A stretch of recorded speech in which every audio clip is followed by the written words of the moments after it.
Hey, guess what? Another childhood rental project VOD. Welcome to the Sega 6-Pack Attack. The VODs for this won't be one giant video, but split across a few videos for each game or combination of games that the runtime of the VOD doesn't go very long. The Sega 6-Pack is a strange marvel. 6 early Genesis games crammed onto a single ROM board and released during the twilight years of the Genesis life. The 6 games are Sonic 1, Revenge of Shinobi, Super Hang-On, Golden Axe, Streets of Rage, and Columns. The Sega 6-Pack is a strange marvel. 6 early Genesis games crammed onto a single ROM board and released during the twilight years of the Genesis life. The 6 games are Sonic 1, Revenge of Shinobi, Super Hang-On, Golden Axe, Streets of Rage, and Columns. These are all great games for sure, and they probably were selected due to their low memory sizes, allowing them to be all shoved onto a single ROM board. But I have to question if this was made due to the Sega internal turmoil to sell more Genesis consoles since the launch of the Saturn in the US crater. Someone out there knows, I suppose, but that is a story for another time. That all being said, it did get a rental out of KidMe and an eventual purchase when I had the Sega Nomad. 6 games in one, holy wow, that's so cool. That's probably a thought I had as a kid. That all being said, it did get a rental out of KidMe and an eventual purchase when I had the Sega Nomad. 6 games in one, holy wow, that's so cool. That's probably a thought I had as a kid. The only game I had ever actually played on this collection was Sonic 1, so all the other games were new and exciting experiences for KidMe, which supercharged my love for Sega, especially when KidMe had gotten the 6-pack as a gift. I am still a fan of all the games on here and the other games of the respective franchises, with some exceptions. Shocking nobody, there really isn't any reason to play this pack since all 6 games on there are easily accessible these days. Enjoy the VOD! There we are. I'm not here, however. Let's fix that.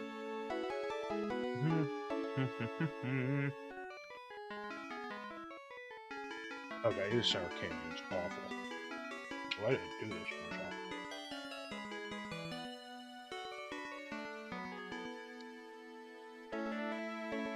I mean, I'm all nice and clean.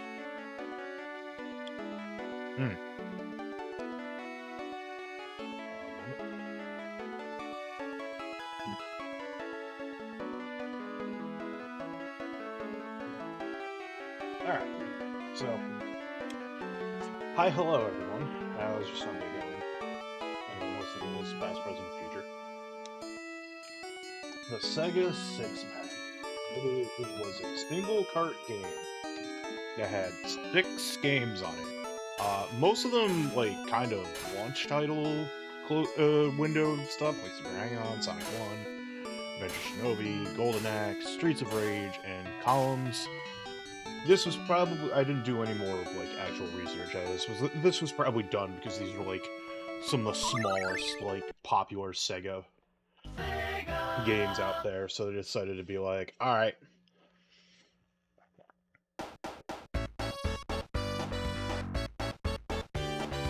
Granted, Sonic was, like, a year and a half after the console came out, but, you know, whatever. Anyways. Volume levels look good. Let's play some Sonic.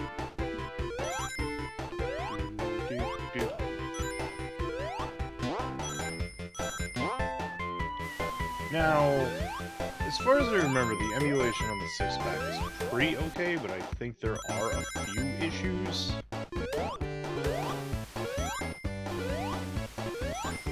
Definitely feeling some input lag here. Like, I have to look into it later. Yeah, this was just like a last hurrah for the Genesis, essentially. Because this came out pretty late in the Genesis lifecycle. Like, I think the Saturn was actually out when the 6-pack came out. And my personal history with this is that, I used my Genesis a lot. Same with my Super Nintendo, but it was more my Genesis, especially since I had a Nomad as a kid. So... Ow. So, you know, I play just Genesis games a whole lot. I remember renting this from the local rental store. I, in a sense, remember my dad complaining about Streets of Rage because, you know, beating up other people, even though it was, you know, the whole pack unto itself is rated KA, so...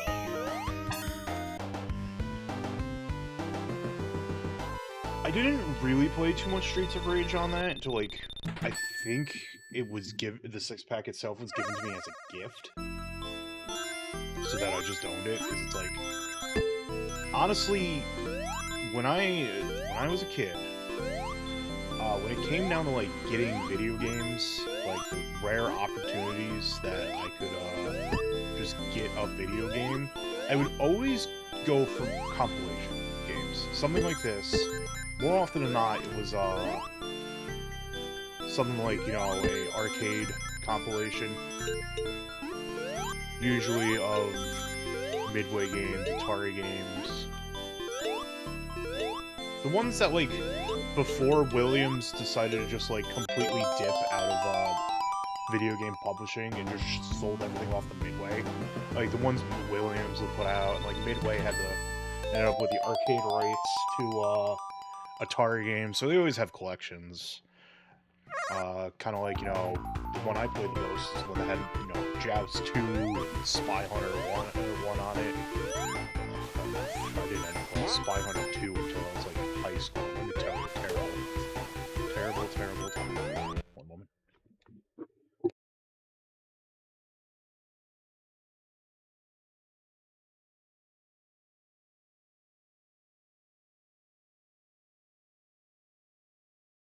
I'm back. My wife got home. Mrs. Beard got home with some groceries. So we're just I just... Sonic 1 in the 6-pack was, like, one of the ones I really didn't play, because I already owned Sonic 1 when the rental was made. It was, give me one moment. Got a drink, hooray, hydration. So a lot of the 6-pack playing when I had it was some columns. I think I put in a good amount of time in the Golden Axe and Revenge of Shinobi. I would play Streets of Rage here and there. I was never really good at it as a kid.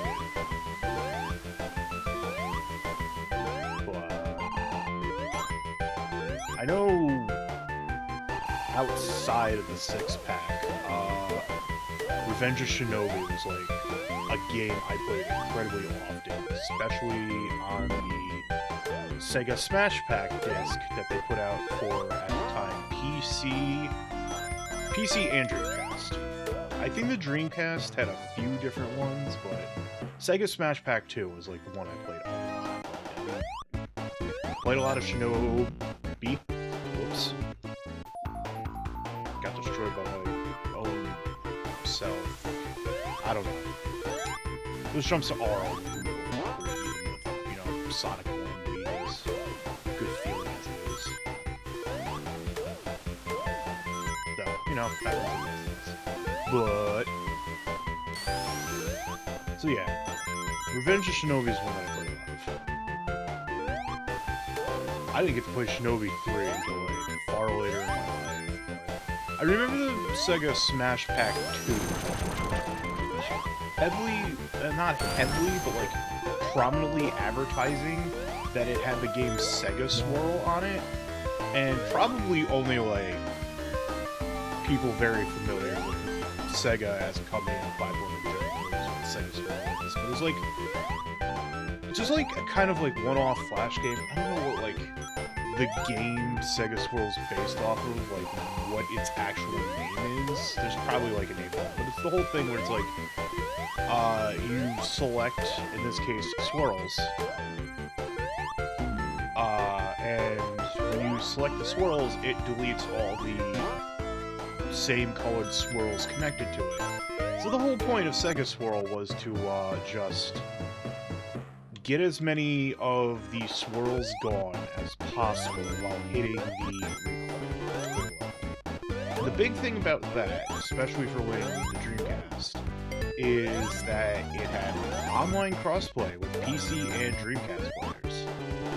Now, of course, I did not have internet as a kid. Like, I did not get internet in any house until, like, good internet, because my dad had dial-up for a time, but didn't get, like, anything good like DSL or cable until, like, far later. My mom kind of didn't like it, had no use for it. Like, the one time we had internet at my mom's house, she got upset that I was like on it for a while and racked up the phone bill, and she thought I wasn't using it. Back in the era of like the AOL free discs, but never really used it. So, and my father didn't have it, but when we went over to his then girlfriend's house, who ended up becoming his stepmother, she would have it, so I like muck around on the internet there. But it's like I didn't really get like DSL. Like my dad eventually got rid of the. Let me pause this real quick. I want to take a sip.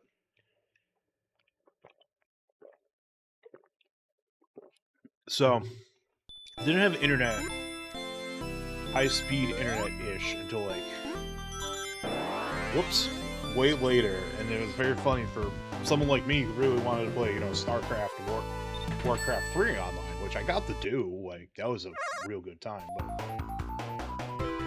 But yeah, without any internet, couldn't play Sega Swirl online. That's fine. Like most of my time off the Sega Smash Pack 2 was Shinobi, Vector Man 2, and Shining Force. Yes, the Shining Force is so good, and I need to replay it because I have not played it since I was a kid. Did beat it as a kid. Like I dumped a lot of hours in there, and it's just like just being a fantasy fan as a kid is like why I just always gravitated towards RPGs growing up. Like Super Mario RPG, and like I wasn't something like what's it called there? Oh yeah, I wasn't immune to Nintendo Power propaganda. Because I see cool RPG in Nintendo Power or any other gaming magazine, to be frank. It's like, ooh, baby, I want that. And just RPGs were compelling. Like, I didn't really play anything like turbo popular growing up. Like, most of the RPGs that I played growing up was just out. Mario RPG and a little bit of Mystic Quest. I'm not going to count Legends of Zelda as an RPG. Sorry. I don't know anyone listening past, present, or future considers Zelda an RPG, but I do not. I'm sorry. Yippee, that ouch. Yeah, Sonic 1 is the one that doesn't have iframes for spikes. You fall on spikes. You best be landing on a platform, otherwise you're just dead. Rip Sonic. Anyways. So yeah, the six-pack was just kind of a thing that, you know, I had. It was cool. 6 games on it for the price of 1. Like, that's a winner when you're a kid. You only get video games on special occasions.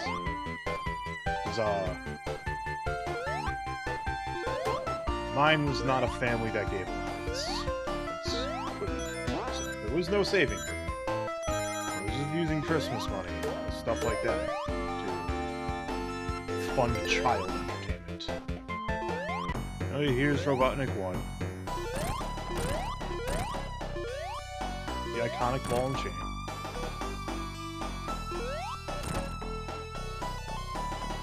Weirdly enough, another memory that just cropped up was like my aunt had a Genesis because her grandkids lived above her for a time. And I remember being over there playing Sonic 1 and beating Robotnik and her congratulating me, even though it's like I've done that a lot of times before.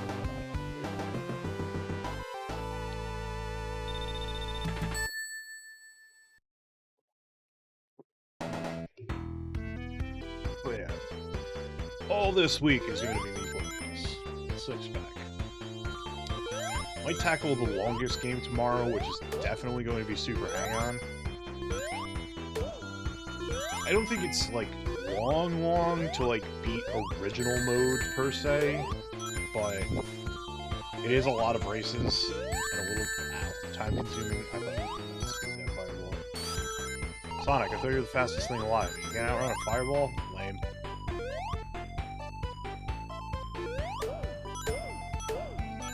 try to carry 50 rings to the end of the stage. Try to get all the chaos emeralds, but I'm not gonna make it perfect. Supersonic didn't exist until Sonic 2. You just get a slightly different ending if you have all the chaos emeralds by the end.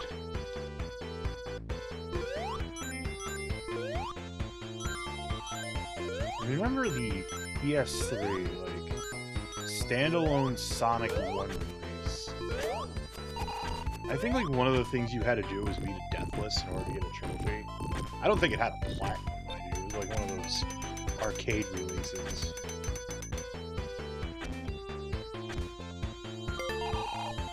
I still have shields. So I don't know about that. Checkpoint got it.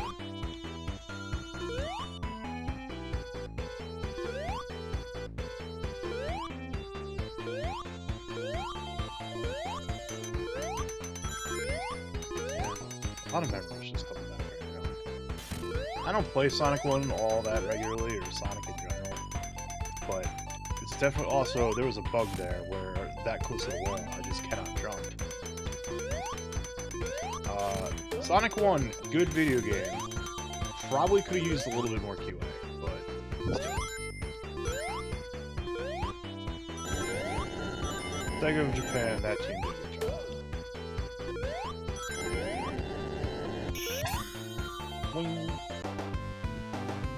They also, and I don't know if they've actually ever done this, because I don't think it was in Sonic Mania, but they need to bring back, like, making the jump and getting the hidden score items, even if score is mostly useless. I mean, it gets you 1-ups. Continues are still 50 rings in a, Uh-oh. Uh-oh. Rip. I'll just try not to need to continue this into this.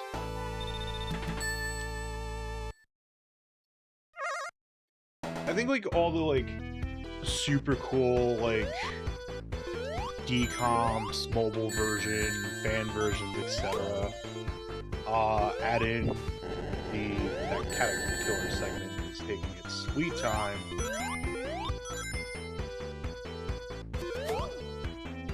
But I think they add in, like, getting the 7th Chaos Emerald, being able to go supersonic, the spin dash. There's versions out there that let you play as Knuckles, like, definitely a few ROM packs of that out there with this moveset.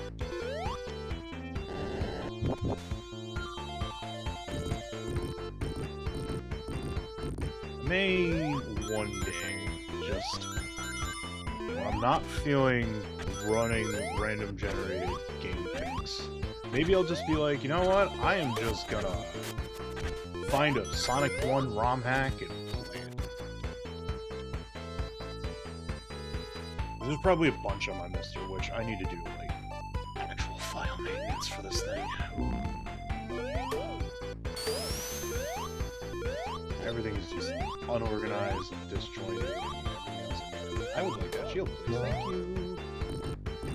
In case I fall into the lava. Whee!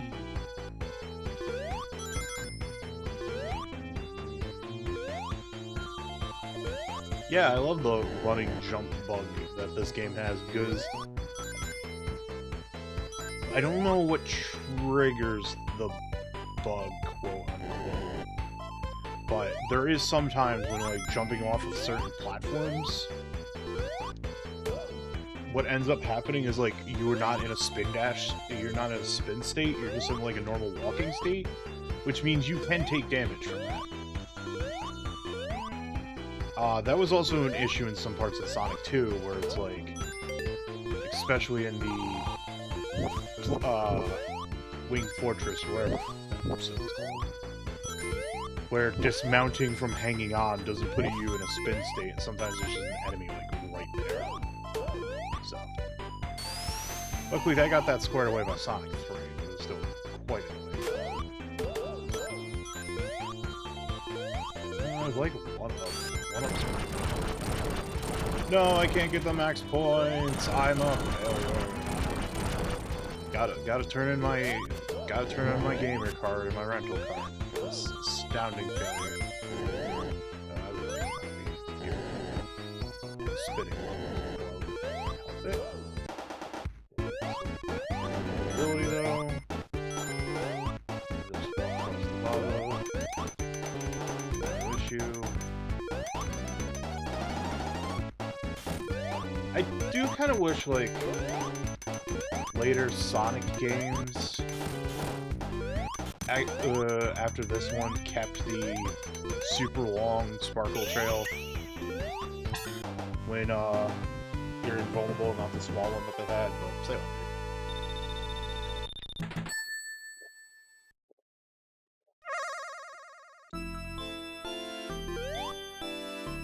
Can I get this one?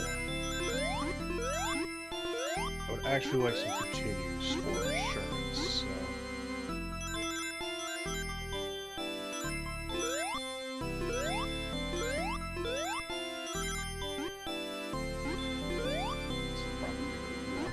part of this entire run-through is just going through these special stages. Not the biggest fan of. I know there's people who like them. You know what? I can respect that. I just...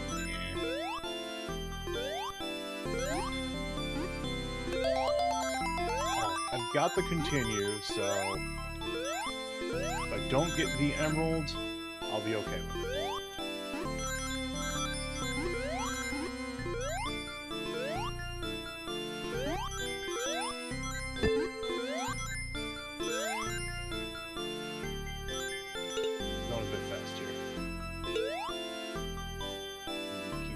Here, that would be ideal.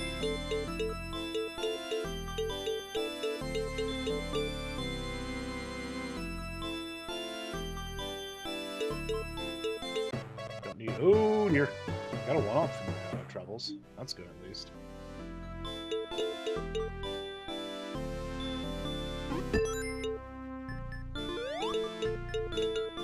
Okay.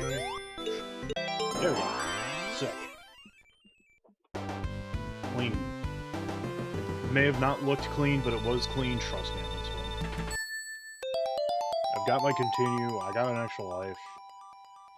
I'm only gonna get worried once I hit Labyrinth Zone, because oh, I do not like to play this.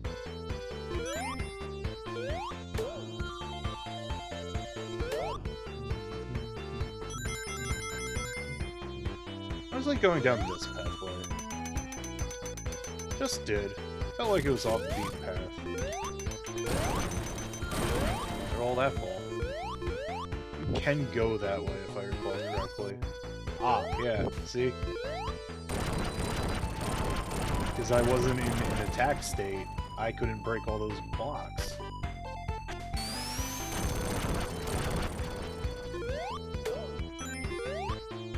Got 18 rings for my efforts.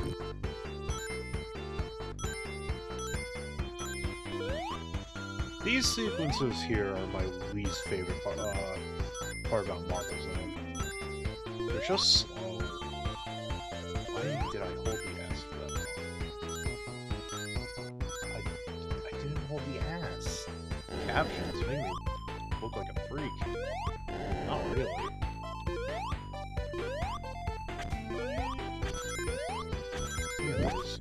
Time to continue our leisurely stroll through this lava-infested land.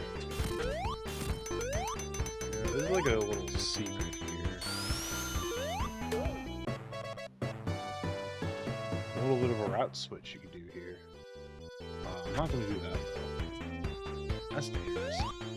Over here is substantially less hazardous to my health. Whoa.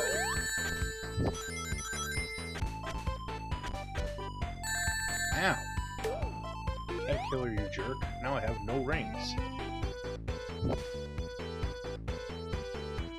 That one burned my bunions. Now we gotta go close.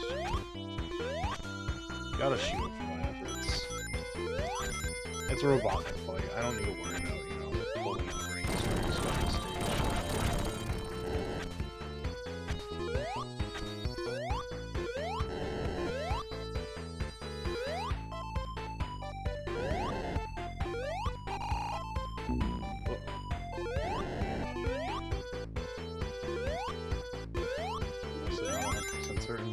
painful that was, but, you know, whatever. Please fall. Thank you. Yeah, whole 6-pack. Hi, Jake. No. Sega was just like, the Saturn might be out, but the Sega's still strong, and they flexed, and everyone just looked on in awe. Alright, that one was just mean. No, okay. I know there's pointy spikes here. We have avoided the pointy. We have not avoided that pointy. Ah, here's the worst one of the bunch. Do not like this one. It's true, it did. I'm even playing on a core right now. And it's a strong core. Might be one of the best cores. Hell yeah. Sega, Genesis knew what it was doing. They didn't call it the Mega Drive for nothing. Oh, that's where that, one area leads to. It was a whole shortcut, and I could have just avoided that entire sequence. It's been a while, so you got forgiven.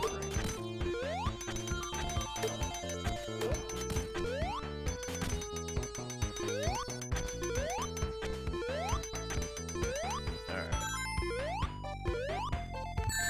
Ooh, physics got the better of me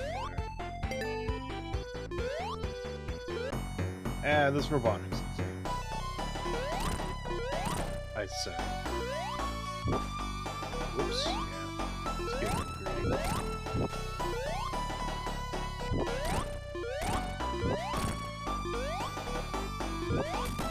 Yeah, no problem.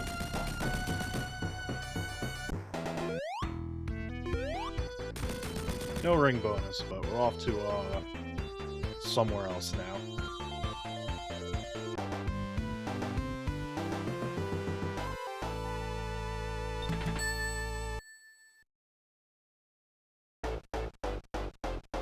Glad my mic cannot pick up the incredible scream session one of my parrots is having right now. It's not my parents, it's my parrots, let me tell you. I'd be a little concerned if my parents were in my house.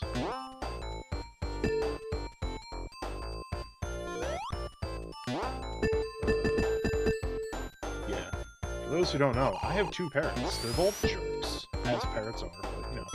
I knew what I was getting into, especially with getting Conyers, but also, you know, sour points for this. Sonic 1 OST is just incomprehensible. We all know this. Yeah, one of them is just kind of skittish, so he will just scream at everything. Literally everything. Including me. Because he doesn't like me. He's scared of me. I don't know why. Well, I know why. It's because we did spend a lot of time with him trying to bond when we got him. But, like 3 days after we got him, where usually it could take like months for 2 parrots to bond to one another, him, Gelato, and the parrot we had at the time, sure, like, bonded like within 3 days. So, yeah. And Sherbert thinks I'm a homewrecker because we used to be... Because due to the fickleness of parrots, he and I used to be tight. He wasn't the biggest fan of my wife. Then when COVID happened, like, 2020, and then shutting down and everything like that, my job was still deemed essential, so I was still working while my wife's position was deemed non-essential, so she could just stay home and get paid. And she spent all the time with Sherbert, and then he loved her and no longer loved me. The end.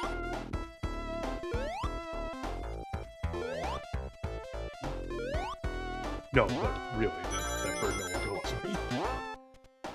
Anytime I'm inside his room, just for whatever reason, just to say hi, he puffs up, which... Dang it. When a conure puffs up, that means they're pissed. So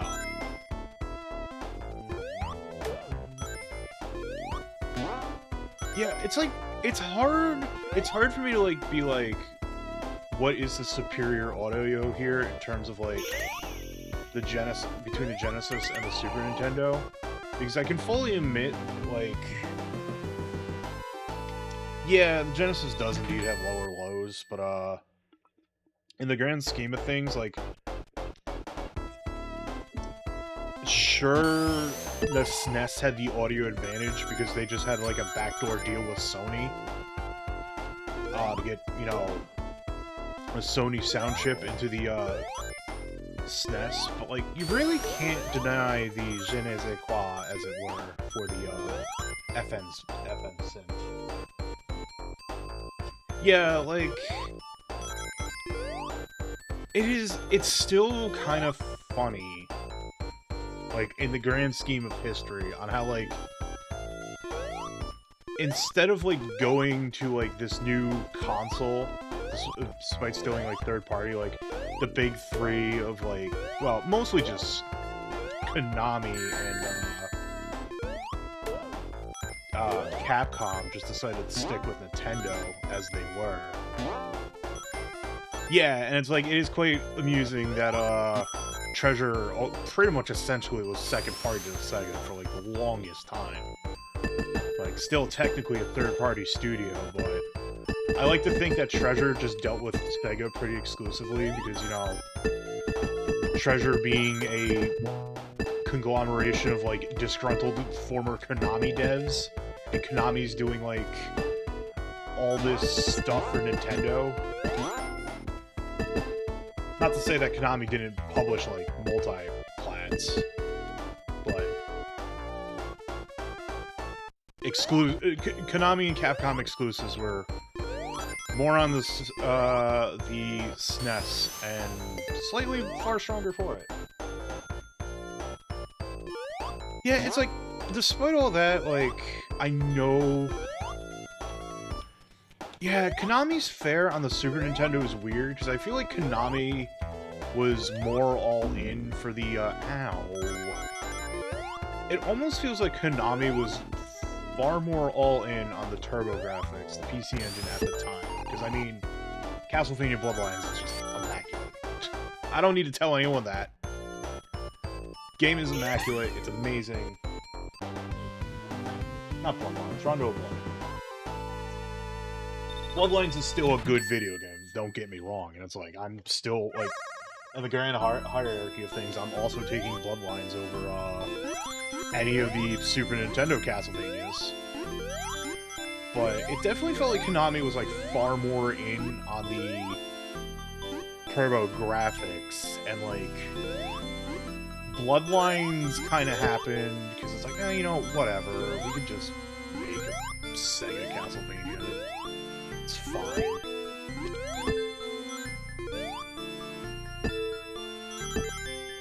Keep the engine going on, like, actively roll. But I feel like, I want to say Goemon may have just came out when, like, the writing on the wall, when the writing on the wall was there for the, PC engine. But then again, the PC engine had, like, a lot more play in Japan than practically anywhere else. Like, the TurboGrafx 16 was a cool thing, but it had some... Oops. Oh, I got beat. Got the Chaos Emerald. Not the Chaos Emerald, I got the Continue, so that's fine.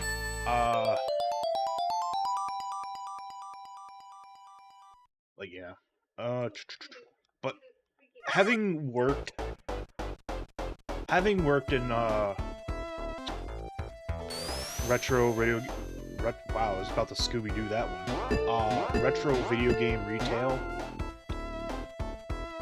It's like, I didn't know for the longest time that the TurboGrafx 16 standard was the forks. In a time period where forks were very much out, were just getting out of the way. They were on their way out. Most TVs had coaxial ports at this point. I don't know if Japanese TVs still kept using the forks for like longer than anyone else, and that's why when it came over here, the initial run was like, oh well, you use this on your ancient TVs, hooray! When like the thing you're competing against, the Nintendo, just comes with RF, dude. Like, I think there was a separate... I don't think there was. I don't think there was ever, like, a separate, audio AV adapter for the Nintendo that you plugged it into the fork port, as I like to call it. Terrible name for a horrible mouthfeel, but that's what we're using. But yeah. So, right out the gate, you're using an outdated AV system. And there was, like, a separate converter. Yeah, eventually, like, there would be the top loader and the AV Famicoms. It's not like Japan. It's not like, you know, you're keeping this fork system just for Japan. I just think like NEC may have just been out. I screwed up there. I think I was going the completely wrong way too. I got a little disoriented. It happens to the best of us. It's like, I don't know, and it's like, yeah, eventually they would realize the error of their ways and make a, like, AV converter for the TurboGrafx, but it's like, damage felt a little done there, like, if you're gonna compete with the hottest selling console in America, like,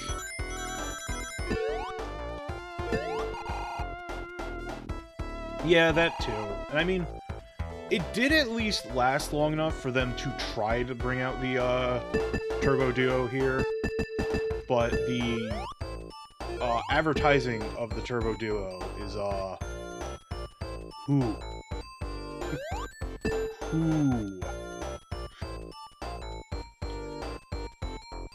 I like Johnny Turbo as a concept, but in practice, Johnny Turbo was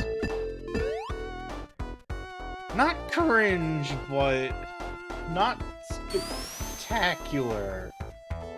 Yeah, Bomberman and Bonk, really. Like, I loved Hudson Soft a lot. Like, a lot of the games that I enjoyed as a kid were made by Hudson. But, yeah, when you're trying to, like, market a console, your mascot needs to be more than, like, giant-headed, child-coded character that uses head to bonk. I was trying to think of something a little bit more. Yeah, Bonk has no broad appeal. It's just caveman.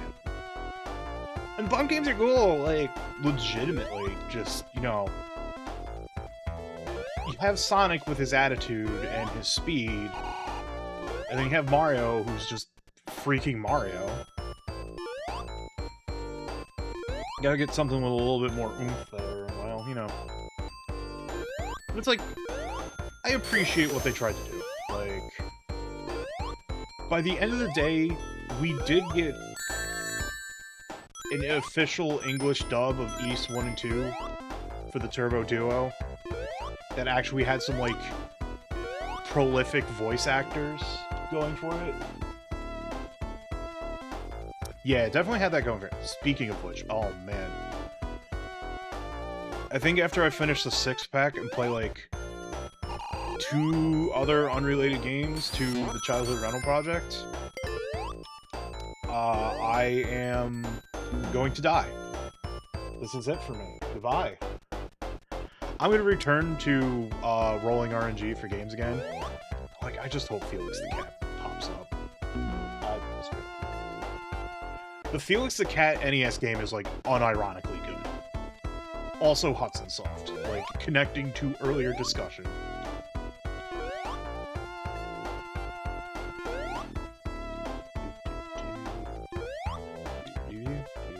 But yeah, like...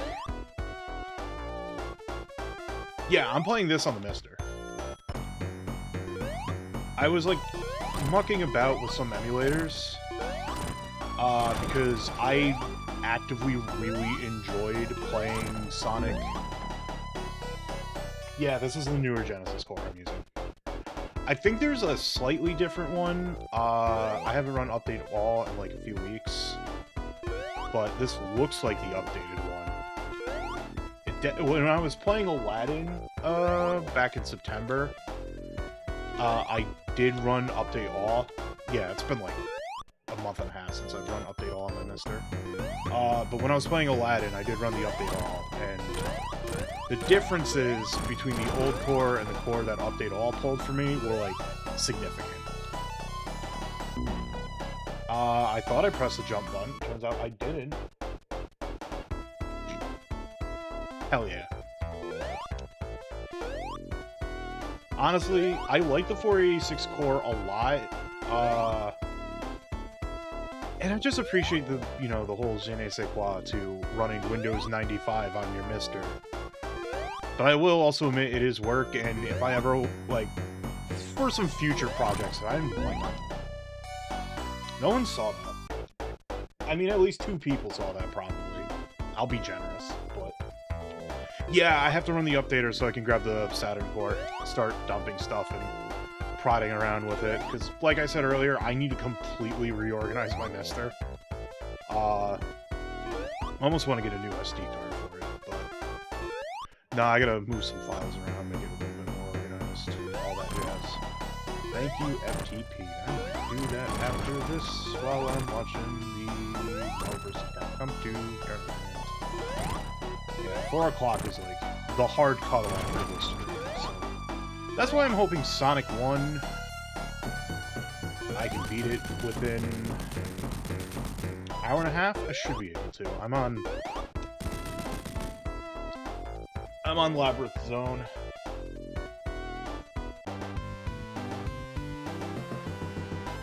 Ooh, yeah, this is a good idea. I'm running a I'm just running a big SD card in there. So when I want to fiddle with it, I'll usually SSH in, but I might, when I go turn off the Mister, take out the memory card and just plug it into my computer, so that way I don't have to, like, use it. Can I, like, function? Ah. Well.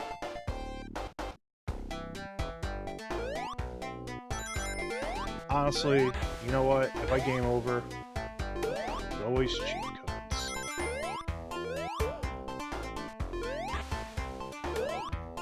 We here at Somewhere Over There in the Childhood Rental Project totally condone cheating, because let's be fair, when you were a kid and you had you were just running games and you had access to GamePro or Tips and Tricks or any other books out there that had codes in there, or, you know, the local playground, or the playground at your school, if your school had one, like, you're playing just what you did. For those who are unfamiliar with the project, it's just games that I rented as a kid, long and short of it. Yeah, I will probably put some 64 stuff on there. I don't know, I'm normally not that guy, but I am, like, slightly conflicted over the 64 core existing, because I totally did buy a bunch of stuff for my current 64 under the belief that a 64 core wasn't happening, and then Asm is just like, what if, and hear me out, I just engage in actual super wizardry and make an N64 core. This is like, oh, that thing's actually going to exist. Oops. Now, the RetroTink 5X is fine, because I do have a original Xbox and PS2, and as good as the PS2 emulation strides have been getting, I vastly prefer playing most PS2 games on actual hardware, because I have a pretty decent PS2 collection. So PS1 was the kind of thing, though, where it was just like, yeah, that feels like something. That feels like a compromise that Asm would probably have to make, because, like, for all of his, like, insane techno-wizardry power, I feel like not even he could, like, get a full solution going. Just because of how, like, nightmarish the N64 architecture really was by the end of the day.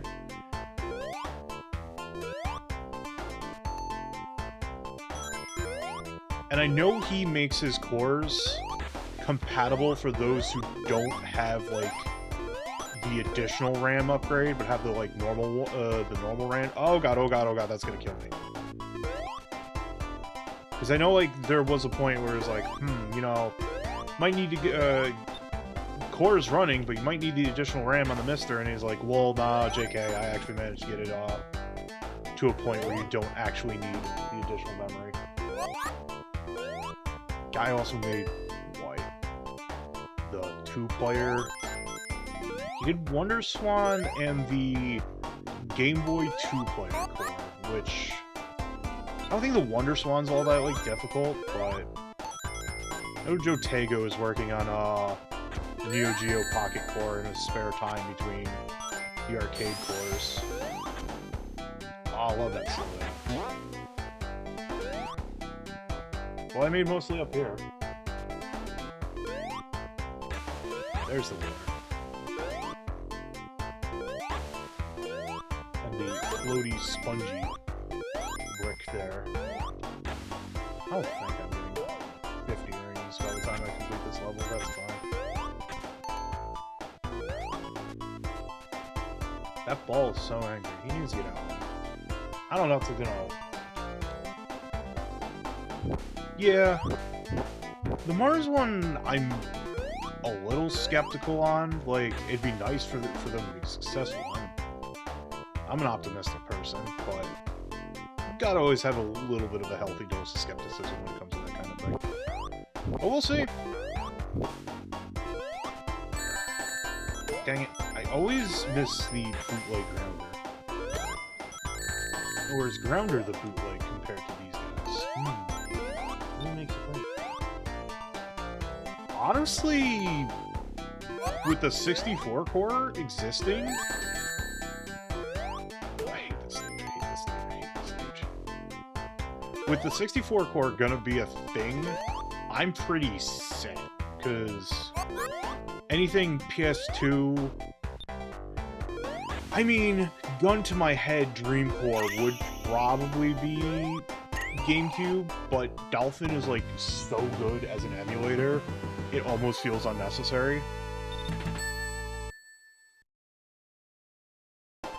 Because, like, the PlayStation 1 core existing is actually really cool, because DuckStation's... Wow, I'm talking so loud. I'm, like, listening to my own voice. I'm like, wow, I'm yelling much at him?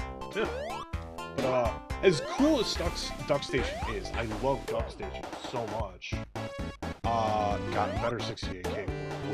I know they, like, actually made improvements to the point where it's, like, functional, but it's really esoteric. Get anything running on there. But yeah, like, DuckStation, if you want, like, optimal, right, still need airwell.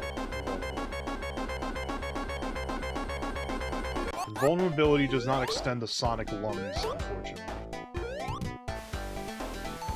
But, what was I saying? I was saying words. Something something cores, something something old man brain forgets conversations. As they happen in real time. Right. As cool as DuckStation is, you know, you still need, like, a decent processor, computer, etc. in between for it to, like, run optimal. So having the PlayStation Mister core that, like, can just run PlayStation games gooder.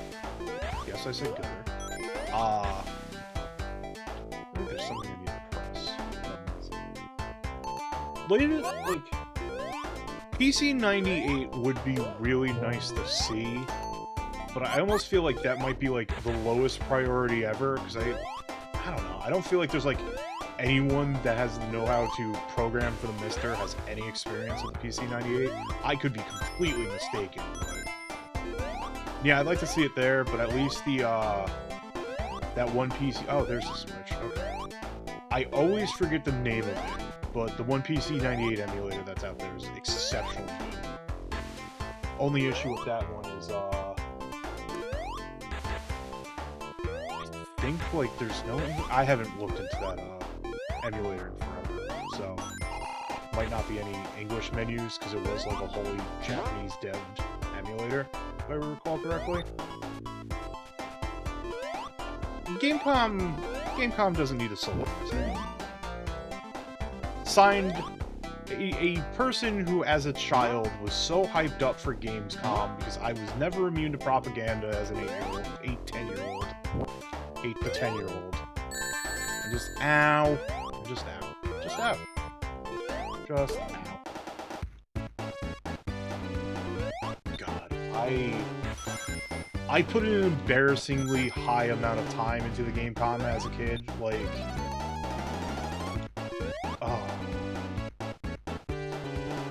I think I was just kind of, like, okay with it, because it was portable.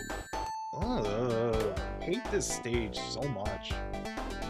I'm sorry, I have no love for Labyrinth. And I was stuck in running animation, so I couldn't... Okay, Zeebo, actually, I would like to see some better preservation on that one. I know, like, there's an emulator actually in the works right now, and it's making good progress, or it's out in beta or something. Because I watched the Stop Skeleton Fighting videos, and those were really good. That man put in the dedication to get a Zeebo, and he got it.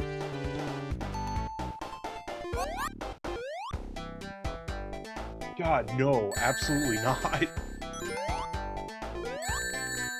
Gamecom, man. The history of Tiger is very, very funny. And in the grand scheme of things, I do particularly enjoy the... Ow. Yeah. Seriously, actually. Alright, well... I gotta burn a continue on Labyrinth Zone Act 2. Not the most ideal situation to be in, but... such is life, as it happens.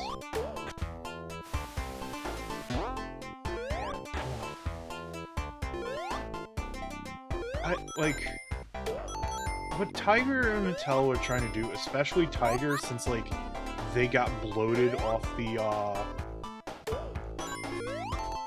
crappy LCD game market, which I had a few of them. I remember owning Mega Man 3, and there was one other I had. I don't remember what it was, but I had it. It may have even been one of the Sonic ones.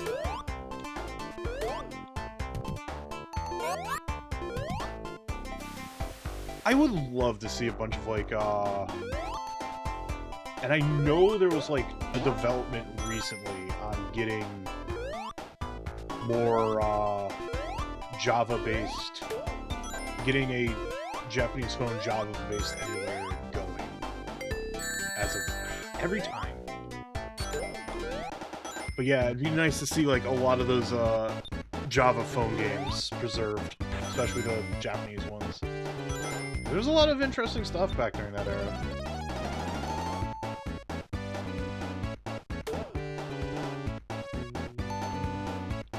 Yeah, so apparently, like, the impressive thing about that, like, Soten Gamecom port, Stop Skeletons from Fighting did a video on it. And apparently, like, as the game goes, like, actually pretty much the full game. Just, you know, scrunched down and ugly, and only has one barely functional music track, which is, you know, the MO of the Gamescom, if we're gonna be honest with ourselves here. But, you know. But for what it is, it's impressive. Like, even as junky as it all was, like, the freaking Resident Evil 2 port wasn't all that bad either.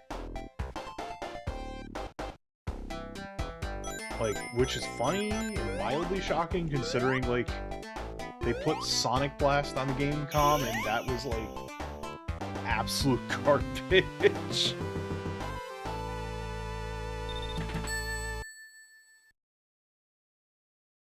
But,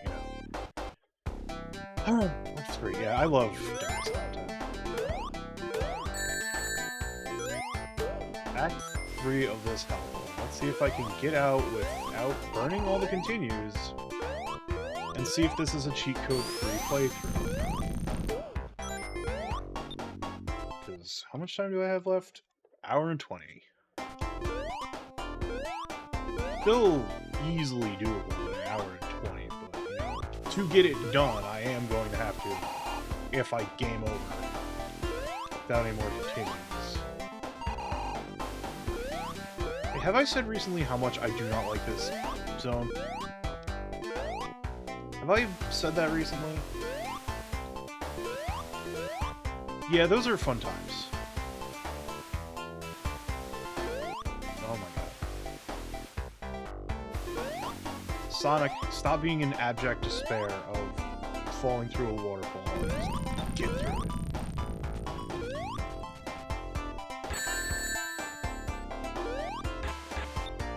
Can I not die here? I don't want to get the rings over there. I know people who like Labyrinth Zone, and that happened, but it's just not me. I'm sorry. I'm gonna be real. When I was a kid, I beat Labyrinth Zone legitimately, like, twice, and every time I'd play Sonic, I'd play up to, Spring Yard Zone, give Spring Yard Zone a good old college try, and then, fail, and then go play. And then put in the cheat code and go immediately to Starlight Zone. Right. The jump is, like, right there. There we go.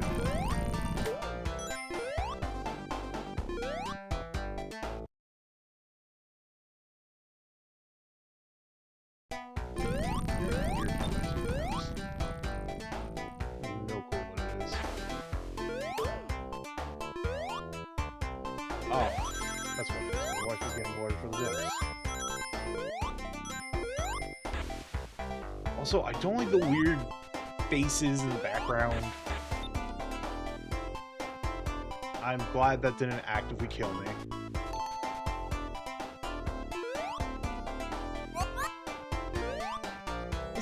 This is a zone that I can kind of appreciate what they're going for here.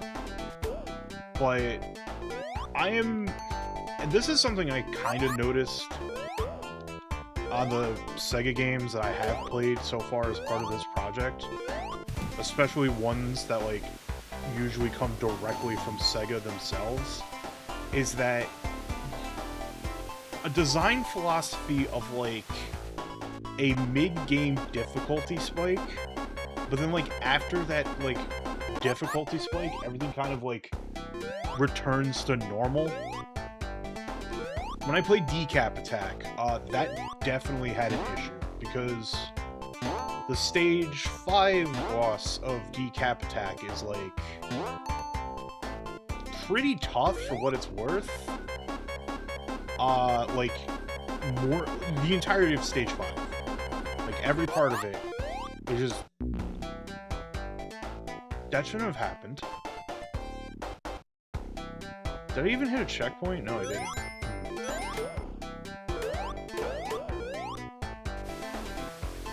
But,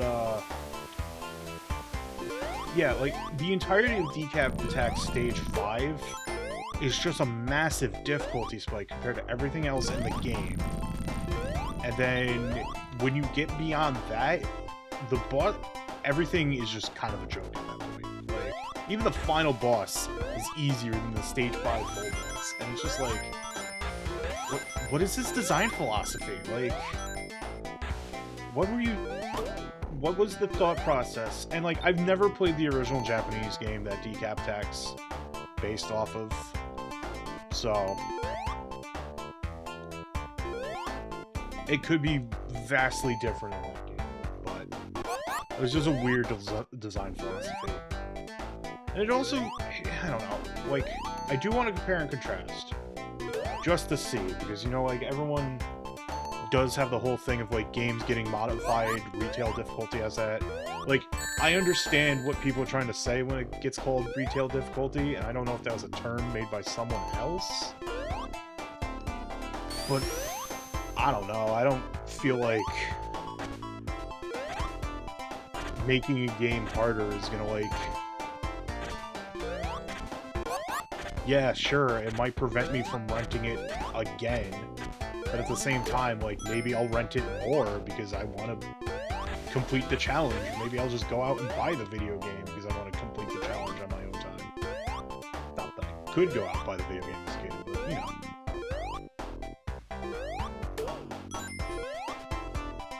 I think, honestly, just... maybe when porting to America, Japanese developers just decided to be cruel.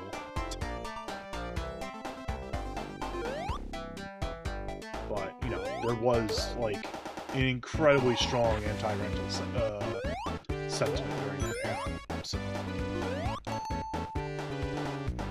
Is this even a good place to stand for air? No, it isn't. What am I doing? Being bad at the video game is what I'm doing.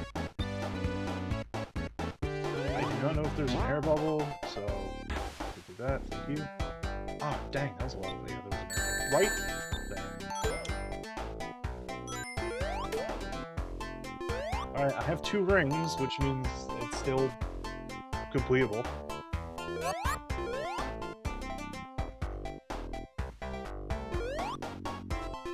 Surprise the, maybe it doesn't, I don't know. There's the goalpost, at the very least.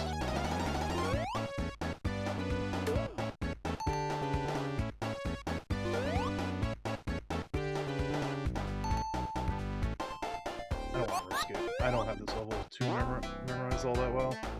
It doesn't even, like, lead me to the surface, so... But it'll be mostly clear sailing once I get the Starlight Zone. Knock on wood, of course.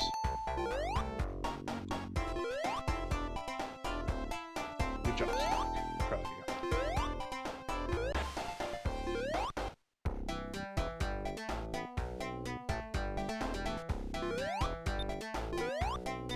Oh my good god, gosh, these birds.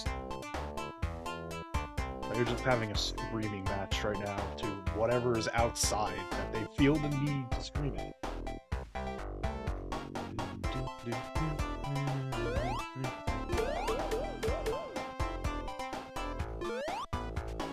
Yeah, I was watching Digi play Blastcore. I love that game.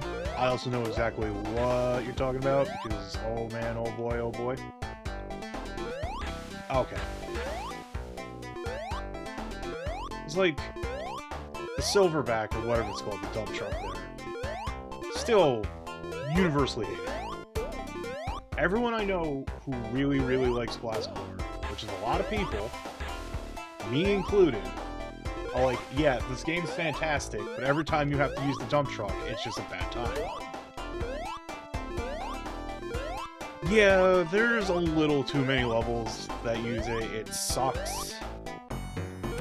And, like, as much as I don't mind Rare games in the slightest, Rare had a weird design philosophy during that era on anything that wasn't Perfect Dark or,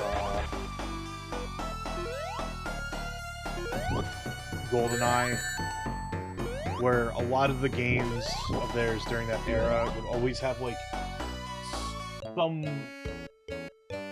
kind of really game over. Where you start me? Back at the beginning of this act? Honestly, we saw Robotnik. For the sake of time, let me look up what the cheat code is.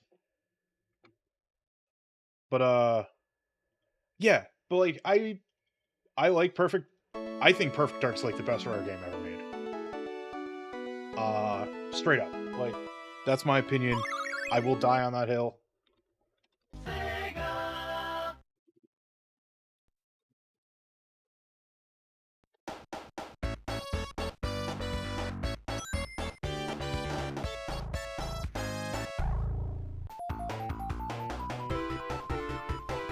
I heard the ring. Yeah.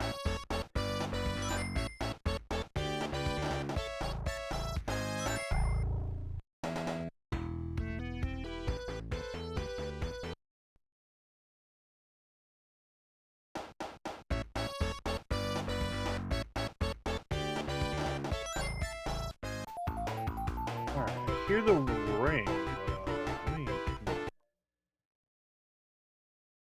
But yeah, like, it's still impressive what they managed to do with it.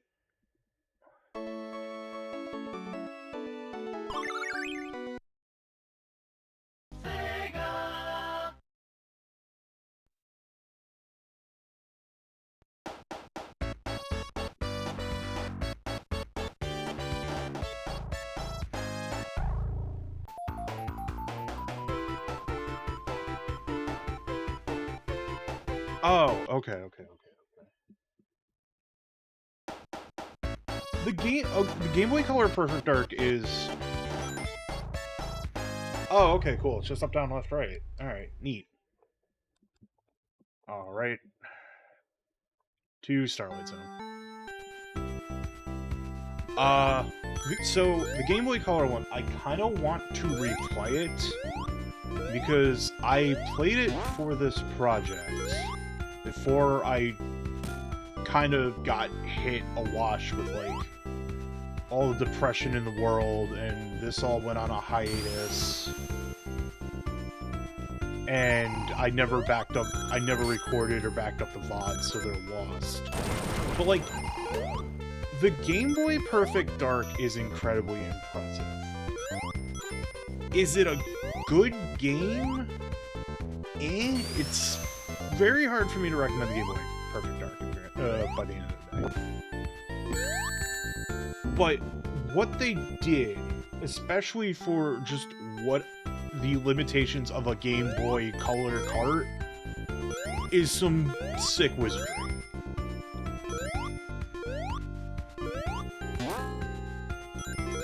Like, there was voice acting on there.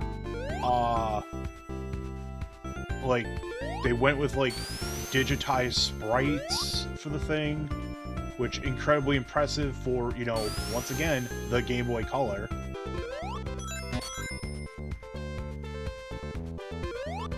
And it's just, like, impressive what Rare did. Like, as a game, it's very clunky, kind of hard to control. You have to, like, stop and fire with how the game works, and it makes trying to survive firefights, like, a little difficult. Whoops, I just jumped in. So,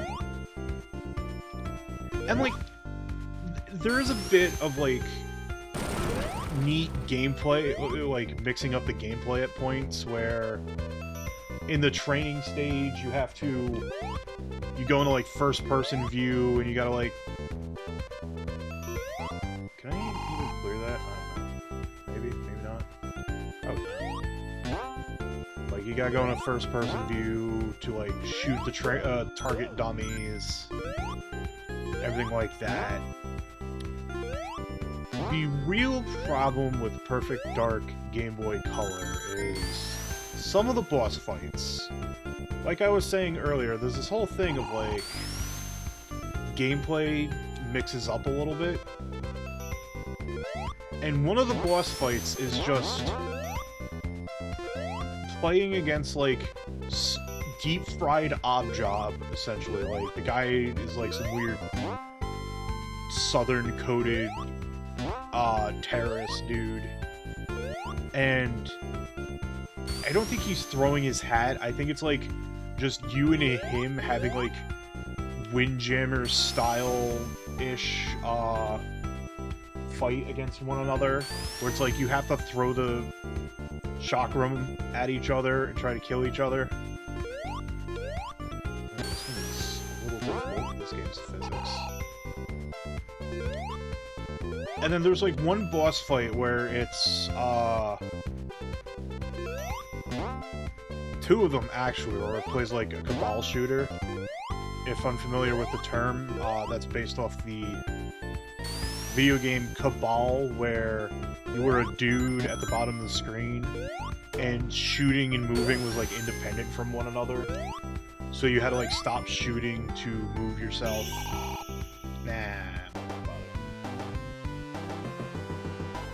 Like, 2 boss fights of that, and it's fine, but the problem is, like, the second time you fight a boss in that mode, you have no cover, so you just need to, like, be very, very quick and precise with your shots to live. It doesn't feel good. And the last stage puts you on, like, an incredibly strict time limit to disarm bombs. Not like the bomb that just hurt me there, but, you know. But... and you can get lost real easily and not find the bomb, and... as someone who doesn't get irritated by video games, let me tell you I was a little irritated. Just how I'm irritated over this sequence of events that just happened.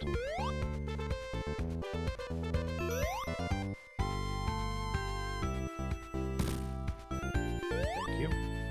Let me go this way. I don't even think you can actively damage these guys. They just are an entire heart box.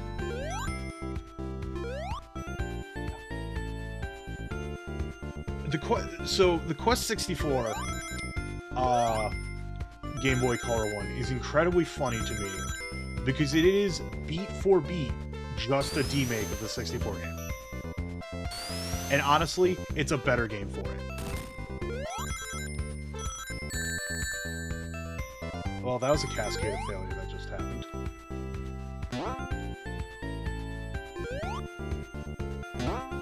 Like, I don't know, I'm not like... I haven't played Quest 64 yet. One day I will. I don't know if I'll stream it or just play it on my own time, but I will play Quest 64 one day.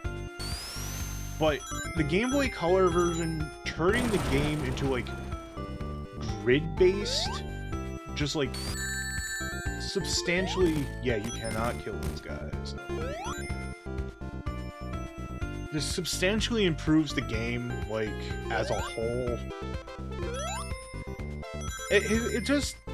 the Quest 64, or the Quest Game Boy Color game is just kind of like... it's weird that Quest 64 works better as a handheld RPG than it did a console RPG.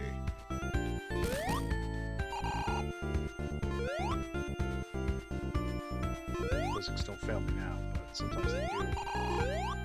Whatever. Just go down this way. And it's also legitimately funny that the Daikatana Game Boy Color game is just leagues better than the other game. That one isn't, like, even, you know, a beat-for-beat demake like Quest is. That one's just, like, its own original plot. Where it's, like, alternate dimension, but you're aware of the main dimension plot of Daikatana. It plays like... it's a serviceable Zelda clone, yeah. Yeah, like... in all honesty, what Quest did to the, what they did to Quest from, like, making a Game Boy Color version of it is actually more of a rarity within the, nope, the plot of the Game Boy Color version has similar beats, but overall, it is actually just an original story.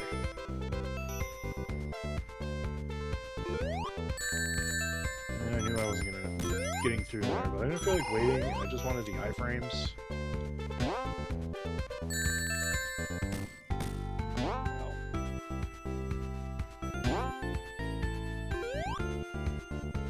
Since I'm not going for,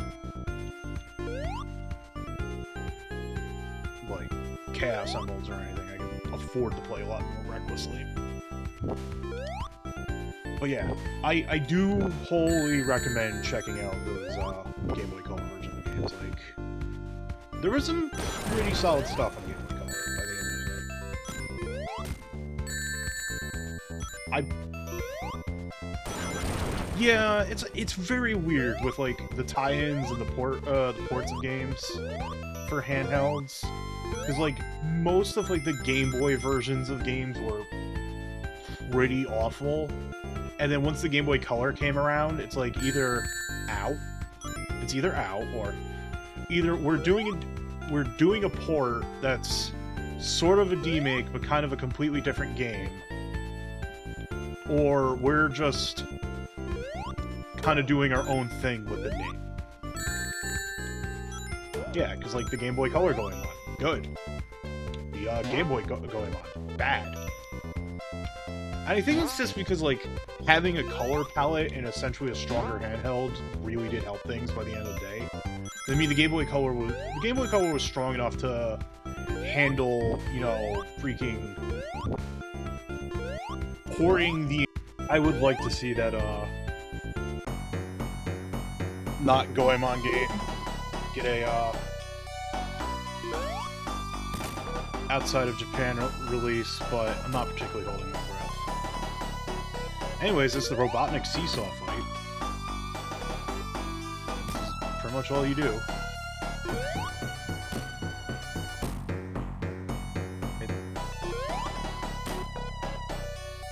It is also very funny that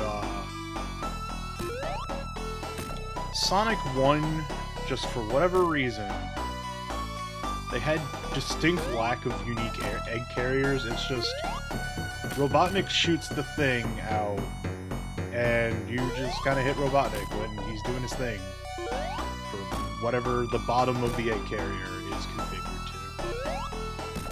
to. Like, this boss fight's unique. It's a little tedious, but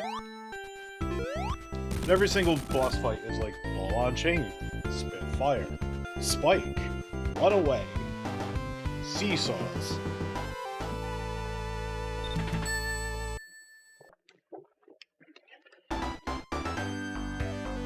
And then the final level is just, you know, there isn't even an egg carrier, there's just fight the smushers.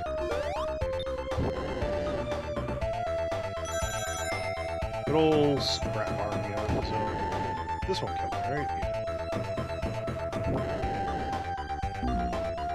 Yeah. I mean, it will kill me, but... Well, that's fine.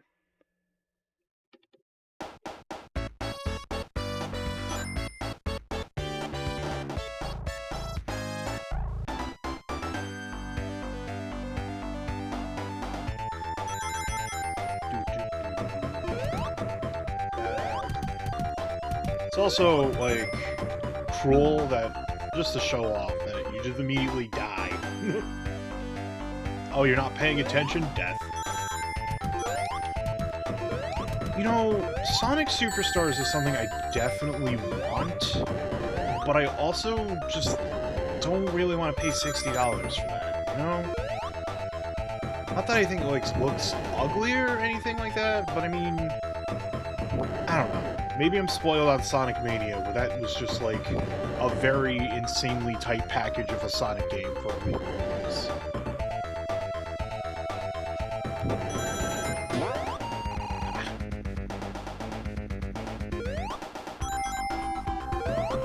Quick-moving, silent piston barrel things that will kill you instantly.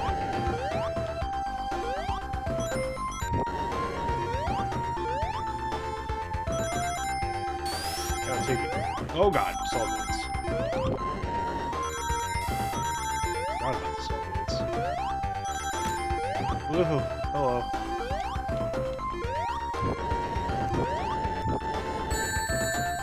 Oh, that's... Like, having a co-op Sonic game, is it even out on, like, PlayStation 4/5 or Xbox? Last I knew it was PC, and I know the PC version is having some capital P problems. Like, is it just Switch and PC for right now?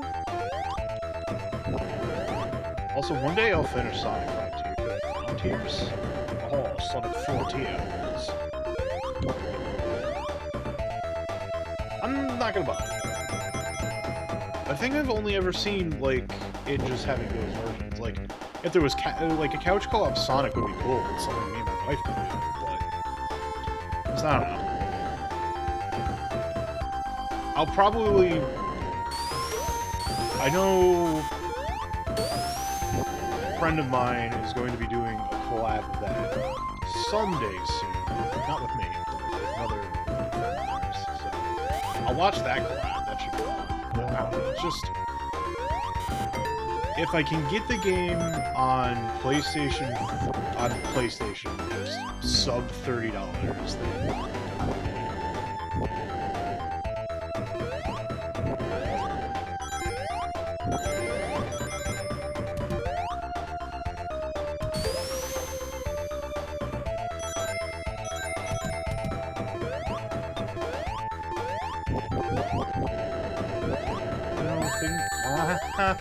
No, not like this. Please not like this. Thank you. Oh, man, that's no fun. Especially in a Sonic game. Ow. I thought I could get up before the bombs get dropped. So, anyways.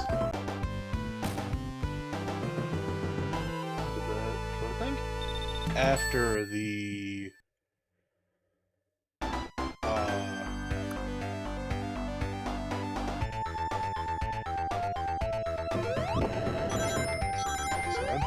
I think after the 6-pack, we might plan this for the next few streams before returning to form for the project. We'll be playing a bit of Karnov and sucking at it, because, oh boy, I like Karnov. Karnov just, like... just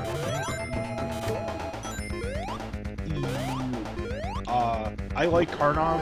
Those games are inscrutable and pains to play. Especially Fighter's History.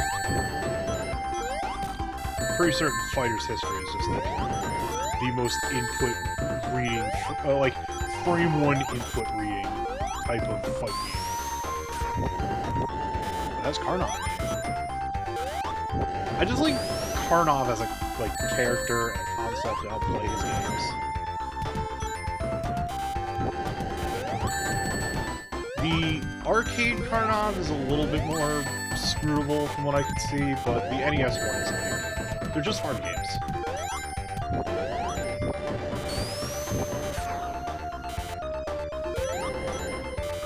I could also play Chelnov, that's honorary Karnov, sorta, I suppose. But we'll see. I just want to dedicate one stream to that. Oh man, getting back out there is gonna be fun.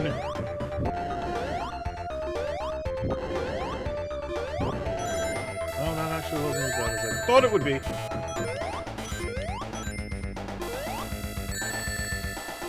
thought I could low profile that, but I suppose not. Just abuse iframes to get through the stage.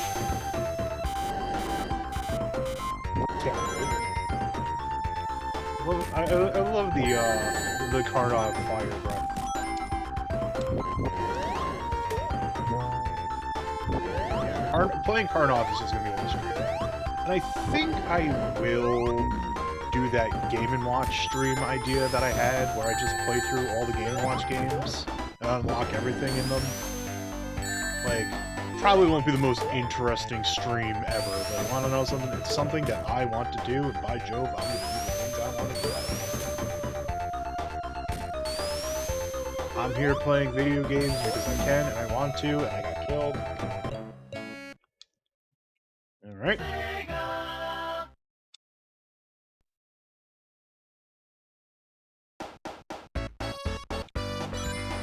Game & Watch Gallery.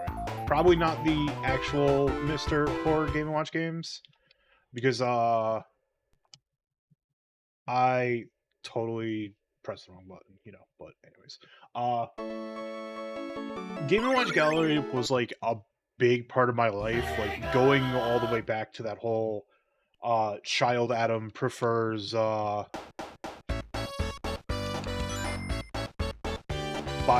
getting compilation games with like the little times that, you know, he was able to get video games kind of deal. One of the, I wouldn't say the first, but one of the most played Game Boy games that I had was Game & Watch Gallery. And then I would never actually, shockingly enough, I would never actually turbo own any of the Game & Watch galleries. I think I ended up getting 4 for my Game & Watch. But 2 and 3 were running. And, like, I just kind of, like, did a quick, few weekends back. I just did a, like, feel-good quick look of, like, easily to-do one-and-done type games that I rented. Just to get those, like, off the list, which I need to maintain the list after this year. Rental game list maintenance. And kind of, like, general stream maintenance as well. It's all right. But, you know...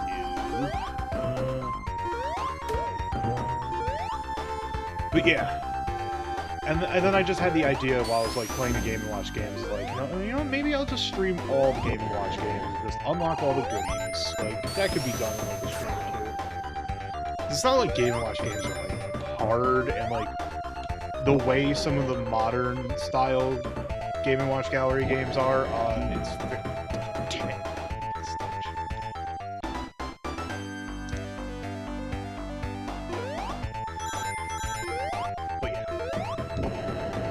Just like, you know what? Nah, maybe like if it's not cool, it's not cool. Like I said. And then I will return to the status quo. Like, I don't have anything special planned for December. Babby might be having. Oh no, I do have something special planned for December. As long as it works out. Because I had to reschedule the collab with Tiff is still being rescheduled, but they are a bit busy this month. Still unfortunate, but everything's okay.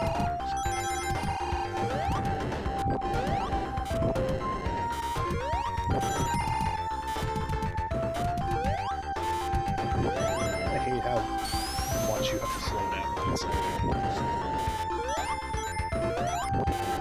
Hey again, Chris. How's it going? Catching me at the tail end of Sonic 1 before the tournament happens. How you feeling about that? Ready to rock? Ready to tussle? Ready to... Yeah, Sonic 1 is kind of a tough game to beat. Aw, yeah, food. Some nice pre-tournament takeout, you know. That's how you get your energy.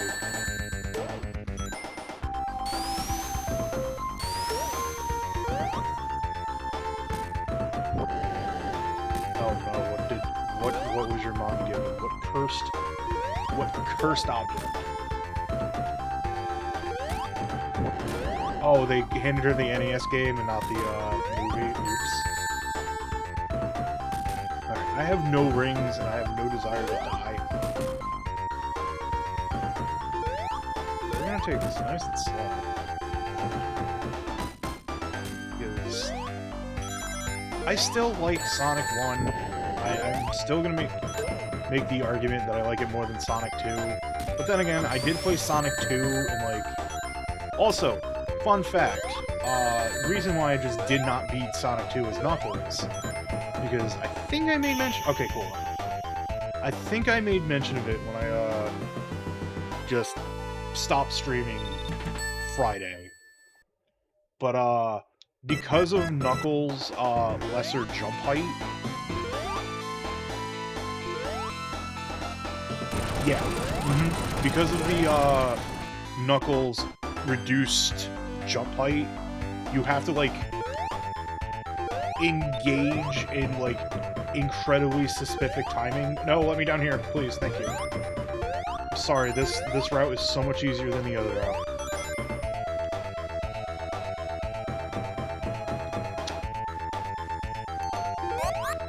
Yeah, that's true. But yeah, so in order to hit the Egg Robo as Knuckles in Sonic 2, you just... hitting him in the back is almost impossible. Like, it is possible, but you have to be so precise, and you need to do it at a time where none of the... What? What happened there, game? That was incorrect.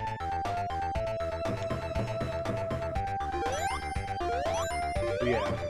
So, your best bet is to go from the front, and you have to wait for both of the fists to be shot, and then you do have to just time a glide. Well, that happened.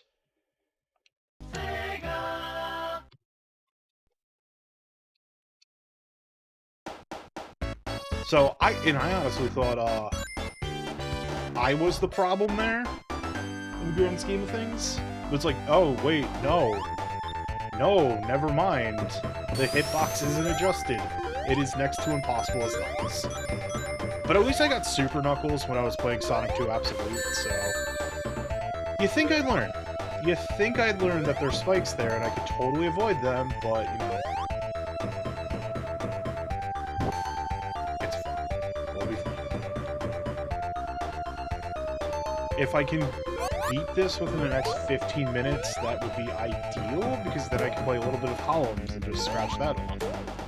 And then, because I'm working from home tomorrow, I can definitely get a stream on Monday night.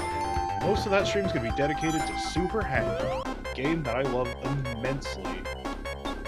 Oh, well, this is bad. Gamers, I screwed up. Forgot Sonic needed air. There are some very funny bugs in this. Worst case scenario, like, you know, because I'm a filthy cheater, I'll just go right to the final boss fight. Alright, cool. We avoided that problem.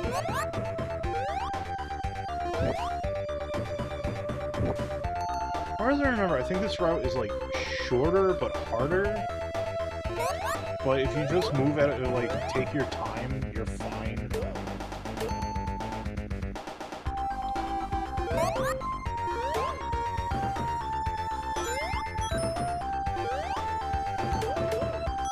Not that I need more rings, but it just...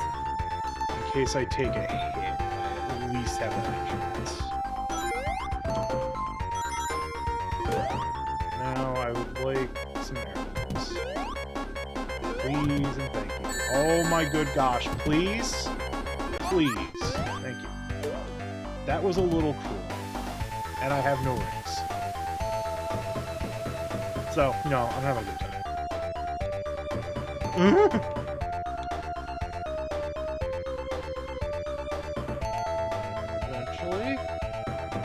Eventually. Thank you. That was cool. Oh, I can't jump on top of that. Oh.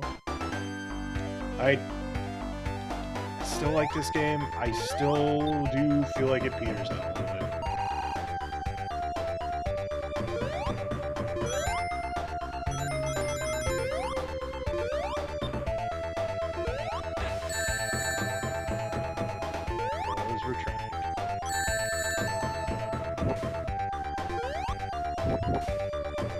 I one day need to get the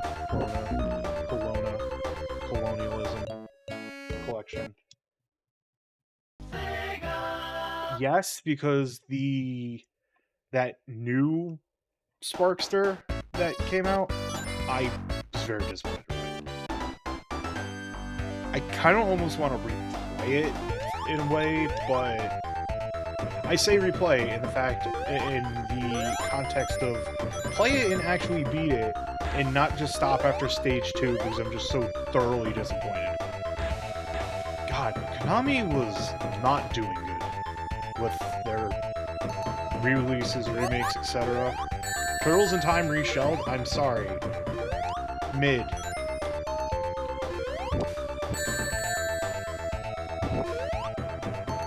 want that coin. I want that ring. I'm so much in distress I called it the wrong thing. Alright, at least there's no more weird purple water to worry about. I lied. Nope.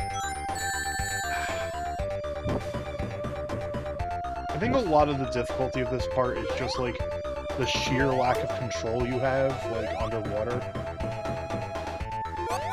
Like, you're just a sponge. Not the good kind of sponge. You're not a scrub daddy.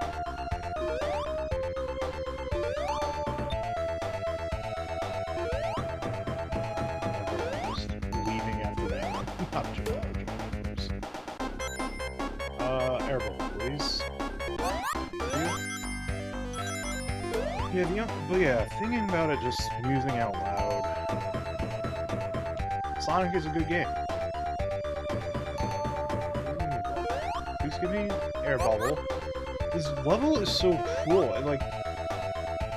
Let's just start off on the underwater. It's just unfortunate, but I think I'm like actively at the end of the level now. Yeah, I am. There we go. Final zone.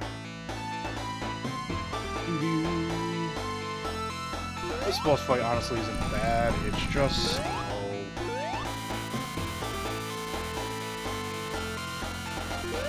Robotnik and his evil shocker light bulb that he has up there.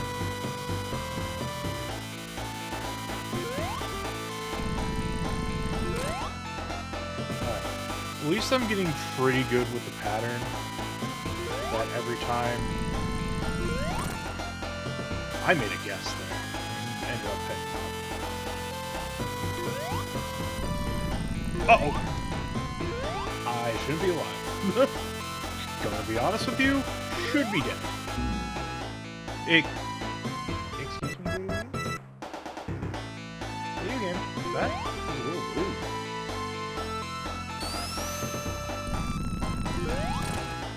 Cool. I guess I got Final Destination there. Or that death that I should have taken earlier came forward. Uh-oh. Can I get the hit? I got 10 minutes, so it's more about survival than getting perfect hit. Well, getting a hit every cycle.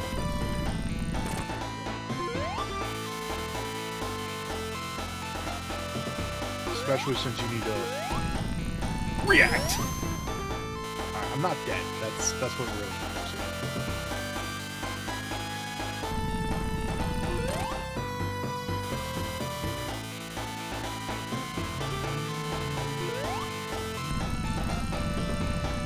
Nope, not the correct one. That's fine. Still alive. That one was lucky for me. This is guaranteed later. Somewhat often. There we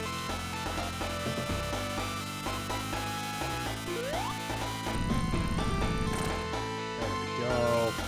Love it when we get the guaranteed 50-50. Whoa!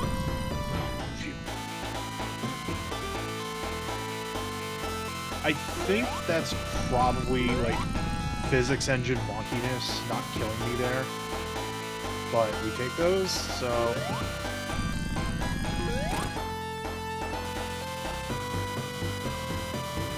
Just need to take my time. Panic.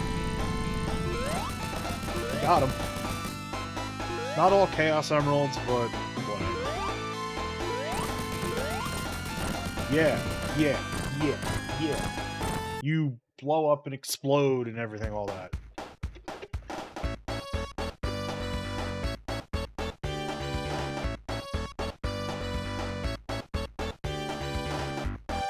Thank you. Surely never coming back and doing horrible things to tiny animals ever again.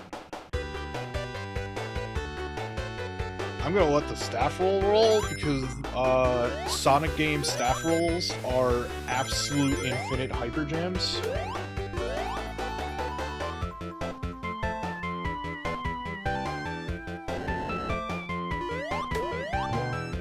And I still got a half hour, so that's enough time to play Columns. Not enough time to beat any other game on this collection. Program YouTube. Easy.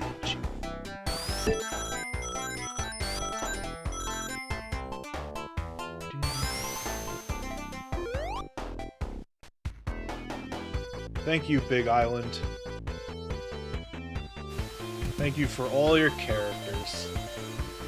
Because this is still the era of using aliases on your... I don't think there is a quote-unquote endpoint to Columns. I think it goes on... It's just a infinite puzzle.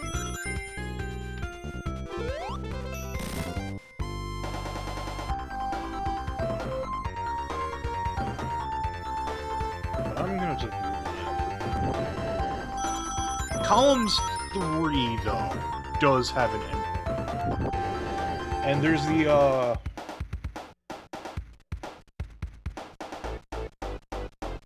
there is the one, Columns arcade game that if you 1cc all the way to the end and don't continue at, Baby, you get this, like, insane plot point of, like, I think you find, like, there's a main character or something, you find his father or something, and it's like, his father just existed, or the caretaker just existed to let the baby win forever at Columns, and because you soundly defeated the baby's awake and crying, and the baby's cry actively just destroys the entire world. So, the rare situation of beating a game perfectly actually gets you the bad end. Yeah, let's play some Columns for like a half hour. Why not? Why not?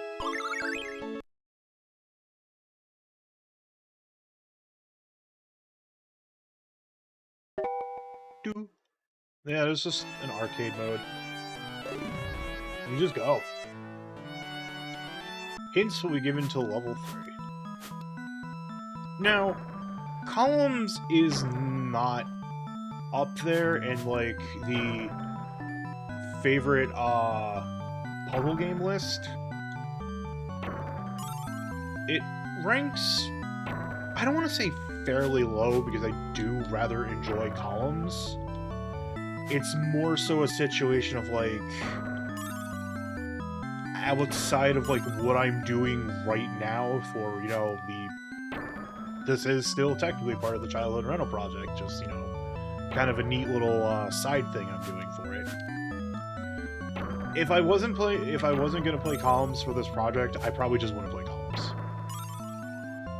And, like, that is not a slight on the game, it's just, in the grand scheme of things, Columns just isn't my game. If you must know what my incredibly sickos puzzle game, game playing choices, it's Cleopatra Fortune. I love Cleopatra Fortune. Oh my god, everyone play Cleopatra Fortune. Do yourself the favor. It is a fun puzzle game. There's a cute chibi anime Cleopatra girl who's not actually named Cleopatra, and I forget her actual name. But it also has hot Zuntata jams, and, like, if your puzzle game doesn't have hot jams, you've done it wrong. Tetris just was there showing you that, you know, hot jams with your puzzle games work. And, like, I don't particularly mind the Columns music, it's very subdued comparatively.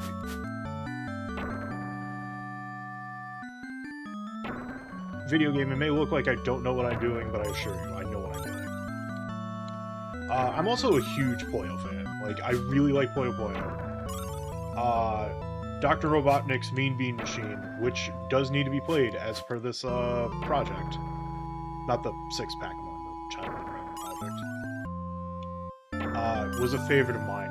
couldn't beat it as a kid because even, you know, being a child of the 90s with your, like, inscrutable sugar rushes that you get from all the candy of the era, did not have the reflexes to be, you know, a Puyo Puyo game. So, you know. And Mean Bean Machine is just very funny to me as well. Like, obviously, it's the Puyo Puyo 2 reskin.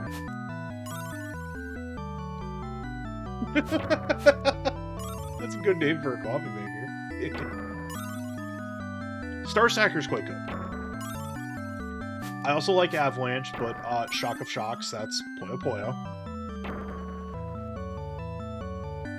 But yeah, the fact that Mean Bean Machine decided to use the Saturday morning cartoon villains, among others, is very funny to me. And not like the other Saturday morning cartoon Sonic one that would eventually go on to be the Archie comics. But the other one, that was more slapstick humor and where we got Pingus from.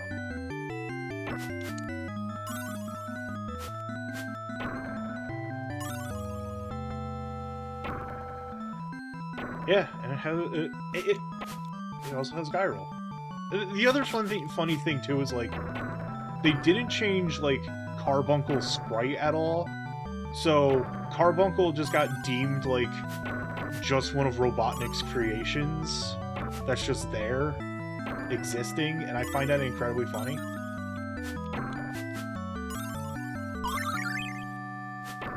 Also, it should come to shock is no one watching this, that Columns is hard. This is legitimately a hard puzzle game.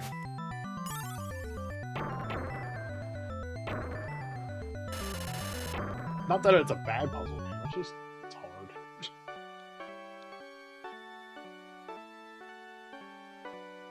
I'm AIL now. I actually did try to put in my actual initials. I still really like the aesthetic Columns has, though, with, like...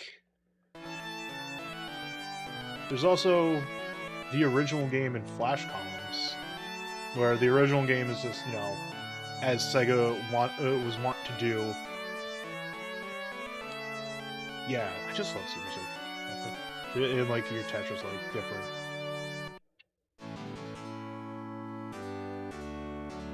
This is not a straight straight port of the arcade mode. I know, in terms of Columns, Persona on Twitter, who was I don't know if they still do stuff for Skullgirls, but they're a huge Columns fan, and I respect it immensely.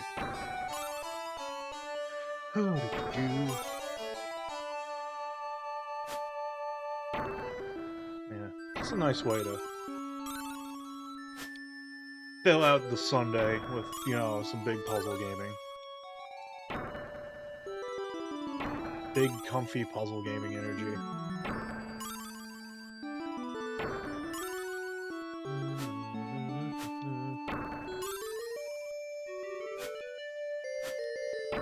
I also like this tune. Like, in the grand scheme of things, I played the arcade mode when, you know, I had the 6-pack as a rental. More than, like, the original mode, so it was always, like, the default Columns music, which is fine. It's not really all that high energy, but it's, like, fine for what it is. So I never really got the biggest of chances to listen to any of the other tunage in Columns. Now, in this situation, that's being rectified. Yay!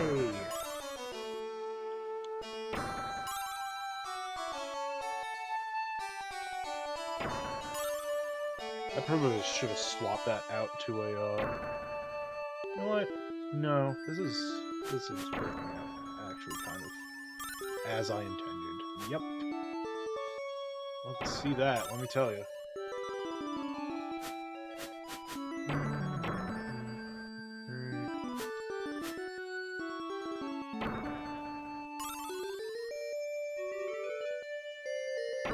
I don't think I'll actually pop open anything. I just thought it looked cool.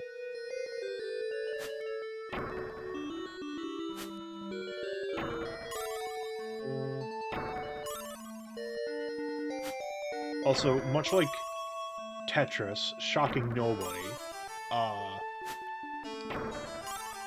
if you do speed on your pieces, slamming them down, you get bonus points. Like everyone in this era wanted to be freaking Tetris. It's like shocking nobody. And it's very funny that once again, it all comes to Tetris. I'm pretty certain Klax exists as a video game due to Atari just being really, really mad over losing console rights to Tetris. Because a lot of like just the structure of Klax is incredibly Tetris coded. Which, I'm not saying that's a bad thing in the slightest, but, yeah. And it's like, Klax was never going to be a Tetris killer. Nothing was going to be a Tetris killer. Even Alexei Patanov's other games that he designed directly, were not Tetris killers. I will play Hatris one day. It looks kind of exciting.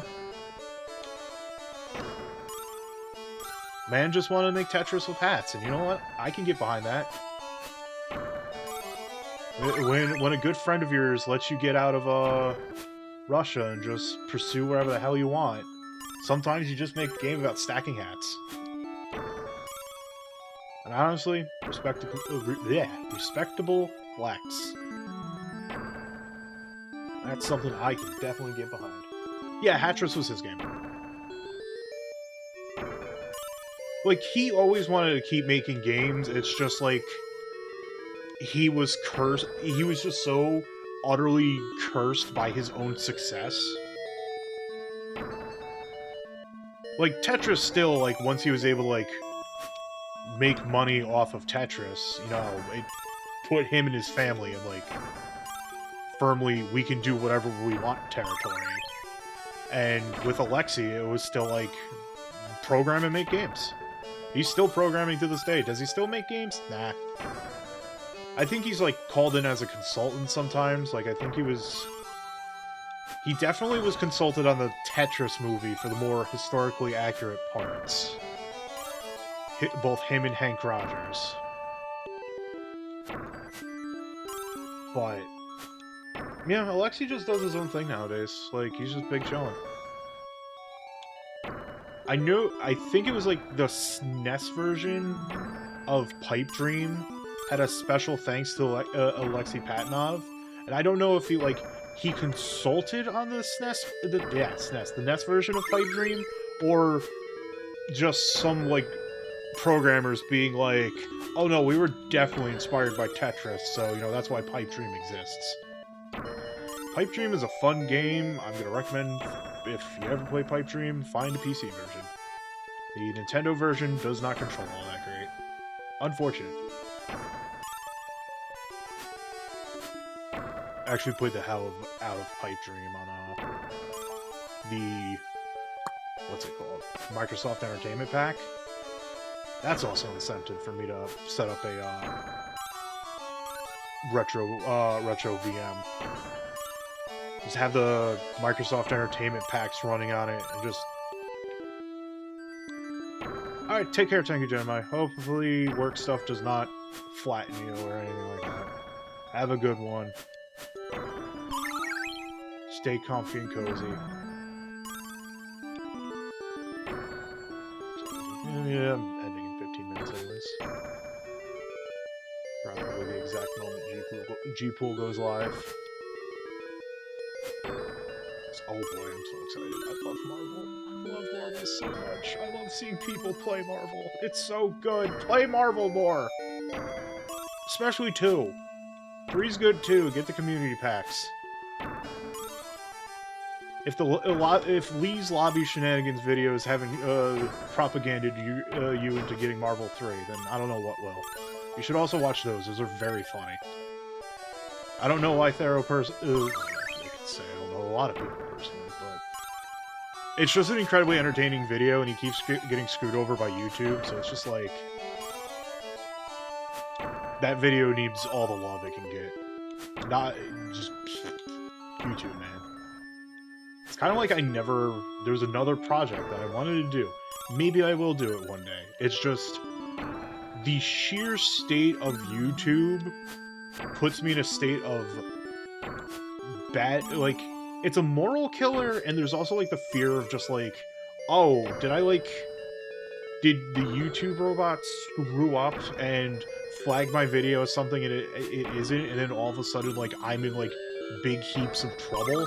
That's, like, another thing I fear out of YouTube, and, like, considering just how completely janked up YouTube is as a whole, that feels like something to have a healthy paranoia about, so... Anyways, yeah, project that I kind of want to do. Maybe I'll make it a streaming project and just use the footage from streaming. To go about it, but... I always wanted to, like, take a look at, like, other compilation games, mostly the arcade-focused ones. Because those were games I put a lot of the time into as, you know, a teenager and a kid. Because, you know, Adam has Big Brain, where pay for one video game and get two. Yay! Well, more like 10 or 15, depending, you know. I'm at level 10, and now the speed gets inscrutable.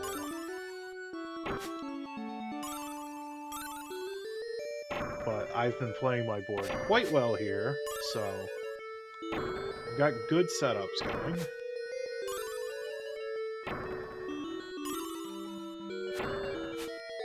I'm still proud of, like, the columns beard that I did for the art for this stream. That I was gonna stream this yesterday, but then I got a horrible migraine and I just had no energy, and I'm just like, you know what?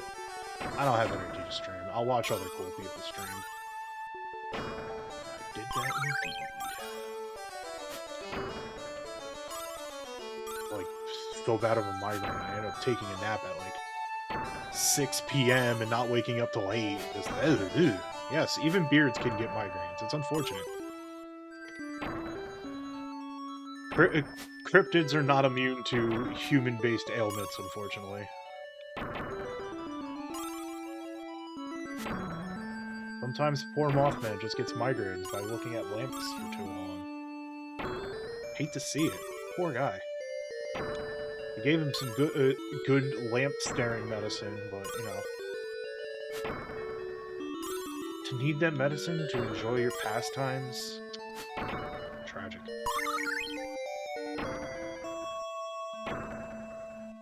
Yeah, cryptid contagion. It's unfortunate. It could happen to you. All proceeds from the limited edition Beard 6-pack will be going towards charitable proceeds to help out cryptids in need.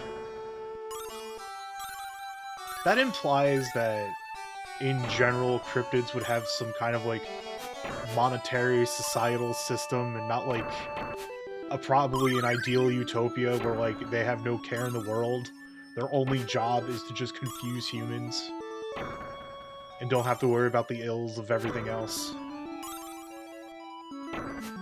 I'm just making stuff up as I go along. Improv.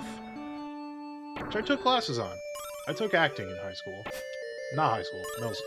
Middle school. College. Took acting in college. That was a fun course.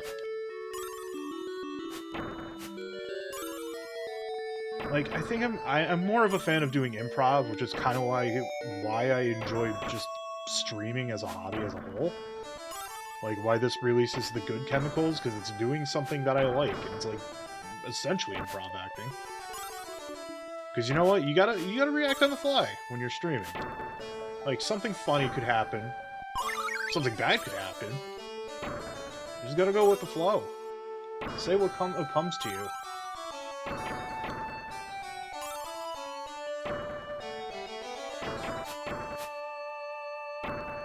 think I'm losing itty bitty little bit of self-control here, but okay. Go. The ideal. Not that. This is ideal. That's a 5. Whoops. That's fine.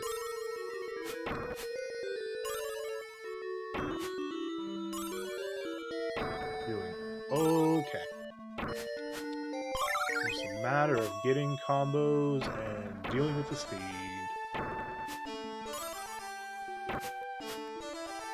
Oops.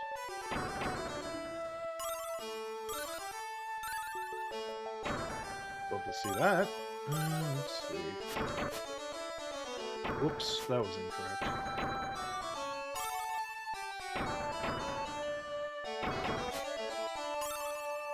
Yep, that worked. Nice. Love it. This will be a small combo. Not what I intended, but worked out.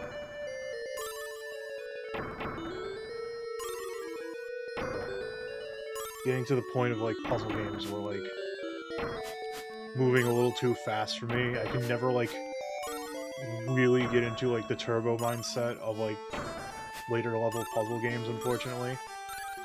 I'm doing fine, like, enough reaction speed here, too.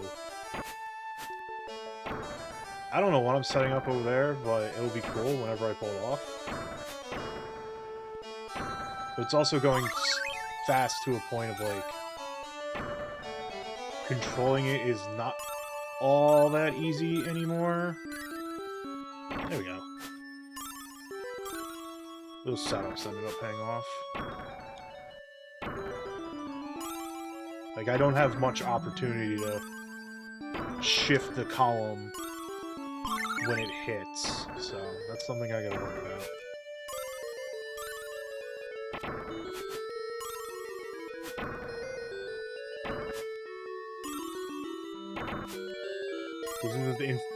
The speed is now insta-slamming. Through no input of my own. There's a nice combo. There's another nice combo.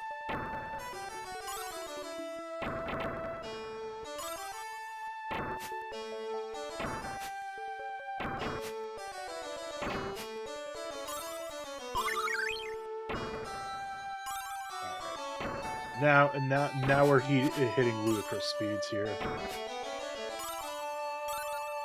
I'll try my best.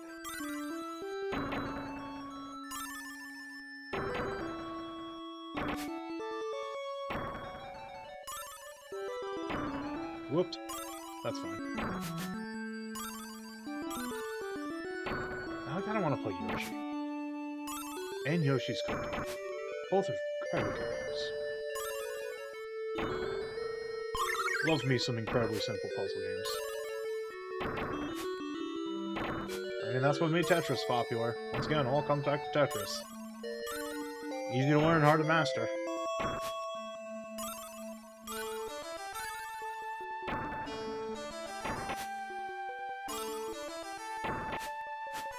Whoops. Not the ideal situation, but...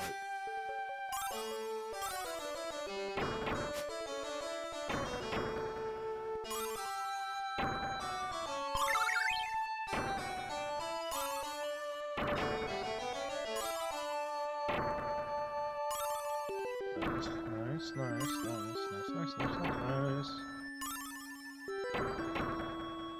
Perfect.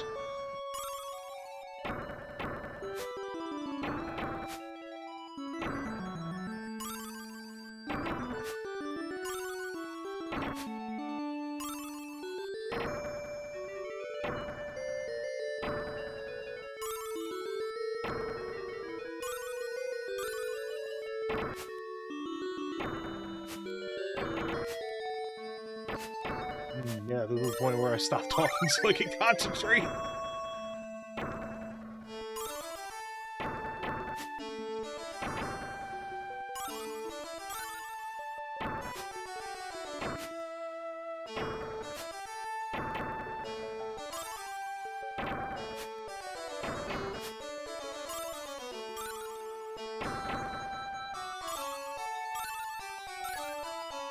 Well, that ended up working out quite well.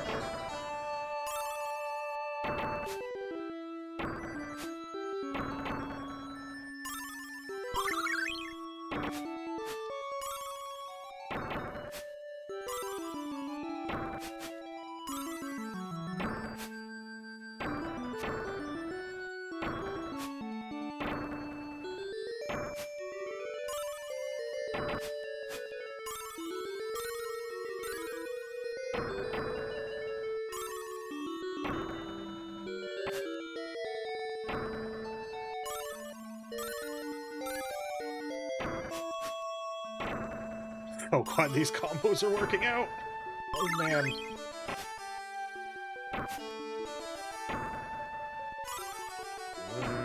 That's free. We'll put you over here. Oh. It is reaction speed central now.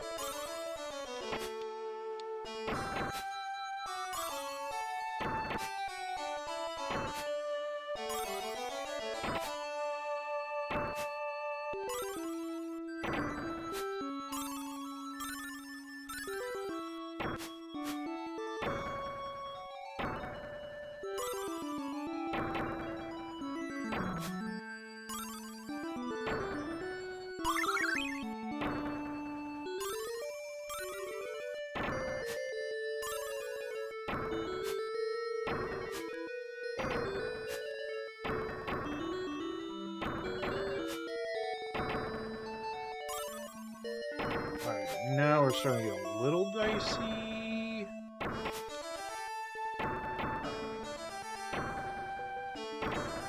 Not the ideal.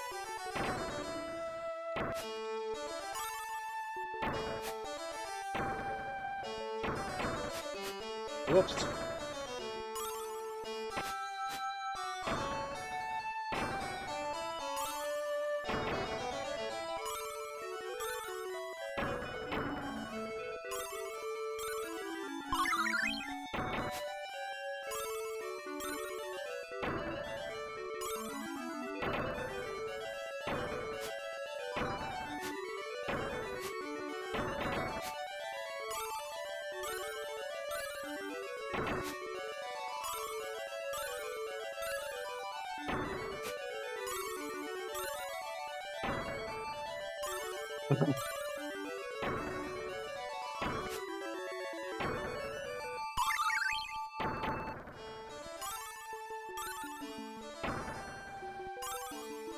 Never mind, I like columns now.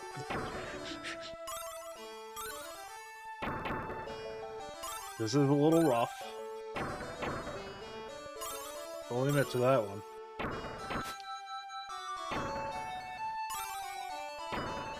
Whoops. Ooh, that could be bad.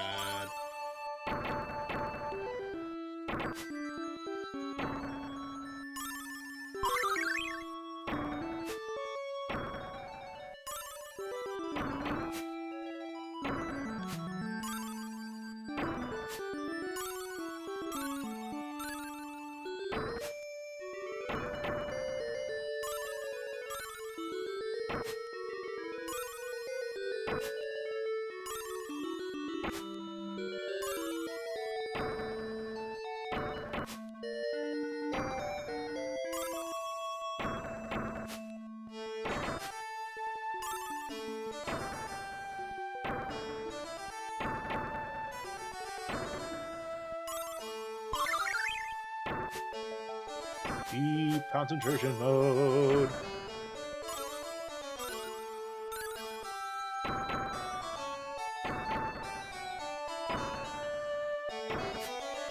Whoa. Unideal. Uh-oh.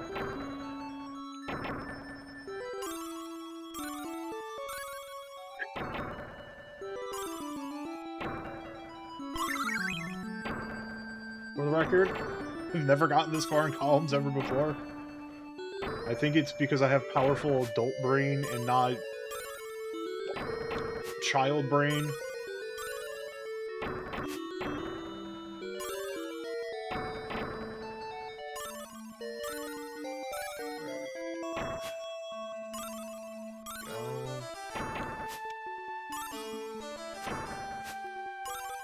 there.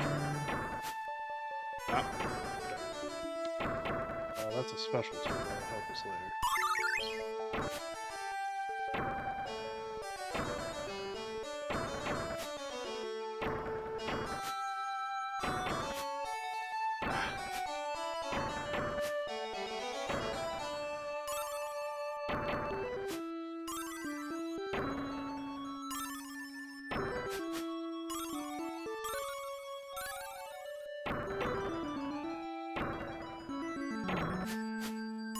Nope, that's not what I wanted. Guess I got the road clear.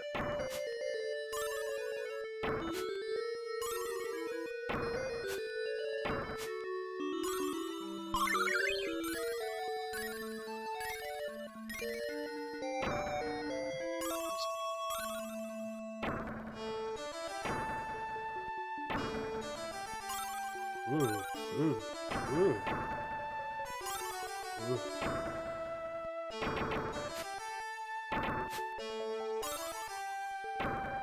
Whew. This is incredibly enjoyable.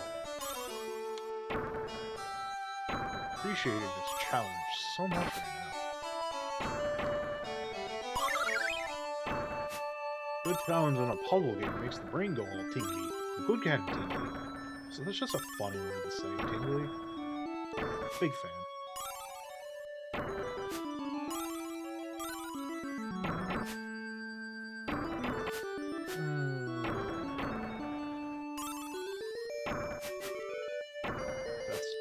Fine?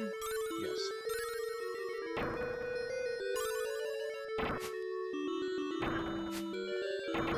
Do not have a lot of time to react.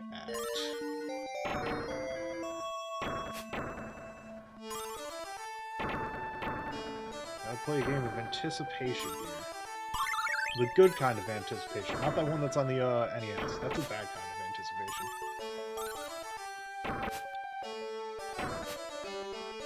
Funny game, though. I'll give that much. Speaking of game show board game games, I'm still kind of really shocked that it took until the Wii and the Xbox 360 for a Price is Right game to exist. There was like a Price is Right, like one of those Price is Right handheld games that some of them came with like booklets. They made one out of Jeopardy and Wheel of Fortune and everything. Never a video game until, you know, the Wii and 360. That game is... eh. I also played Decades, which I think, like, probably isn't the best way to play video game Price is Right if you really need to play video game Price is Right. But, okay, good. This will be the final run. Once I lose here, eventually, I can cut stream.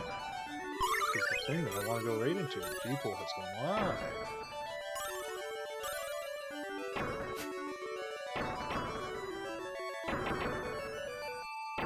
I also think my wife fell asleep. Oops. Not really. Oops.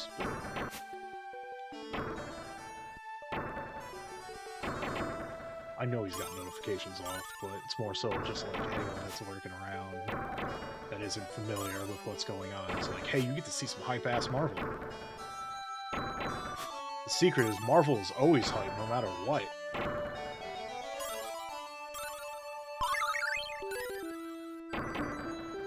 I'm pretty good at columns.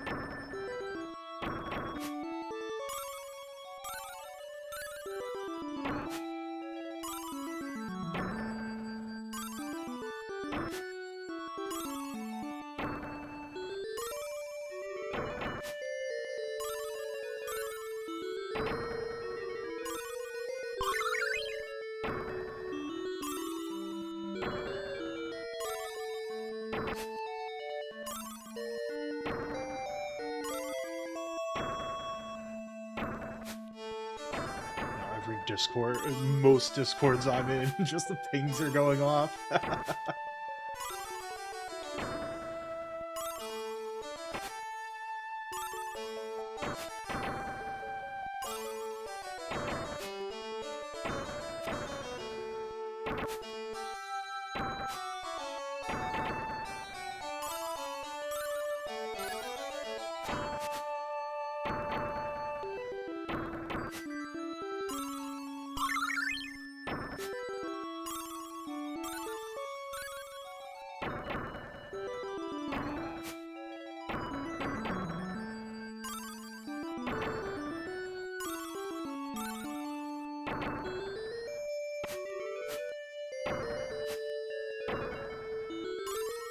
Honestly, this could go on for a while, so I'm just gonna take me out.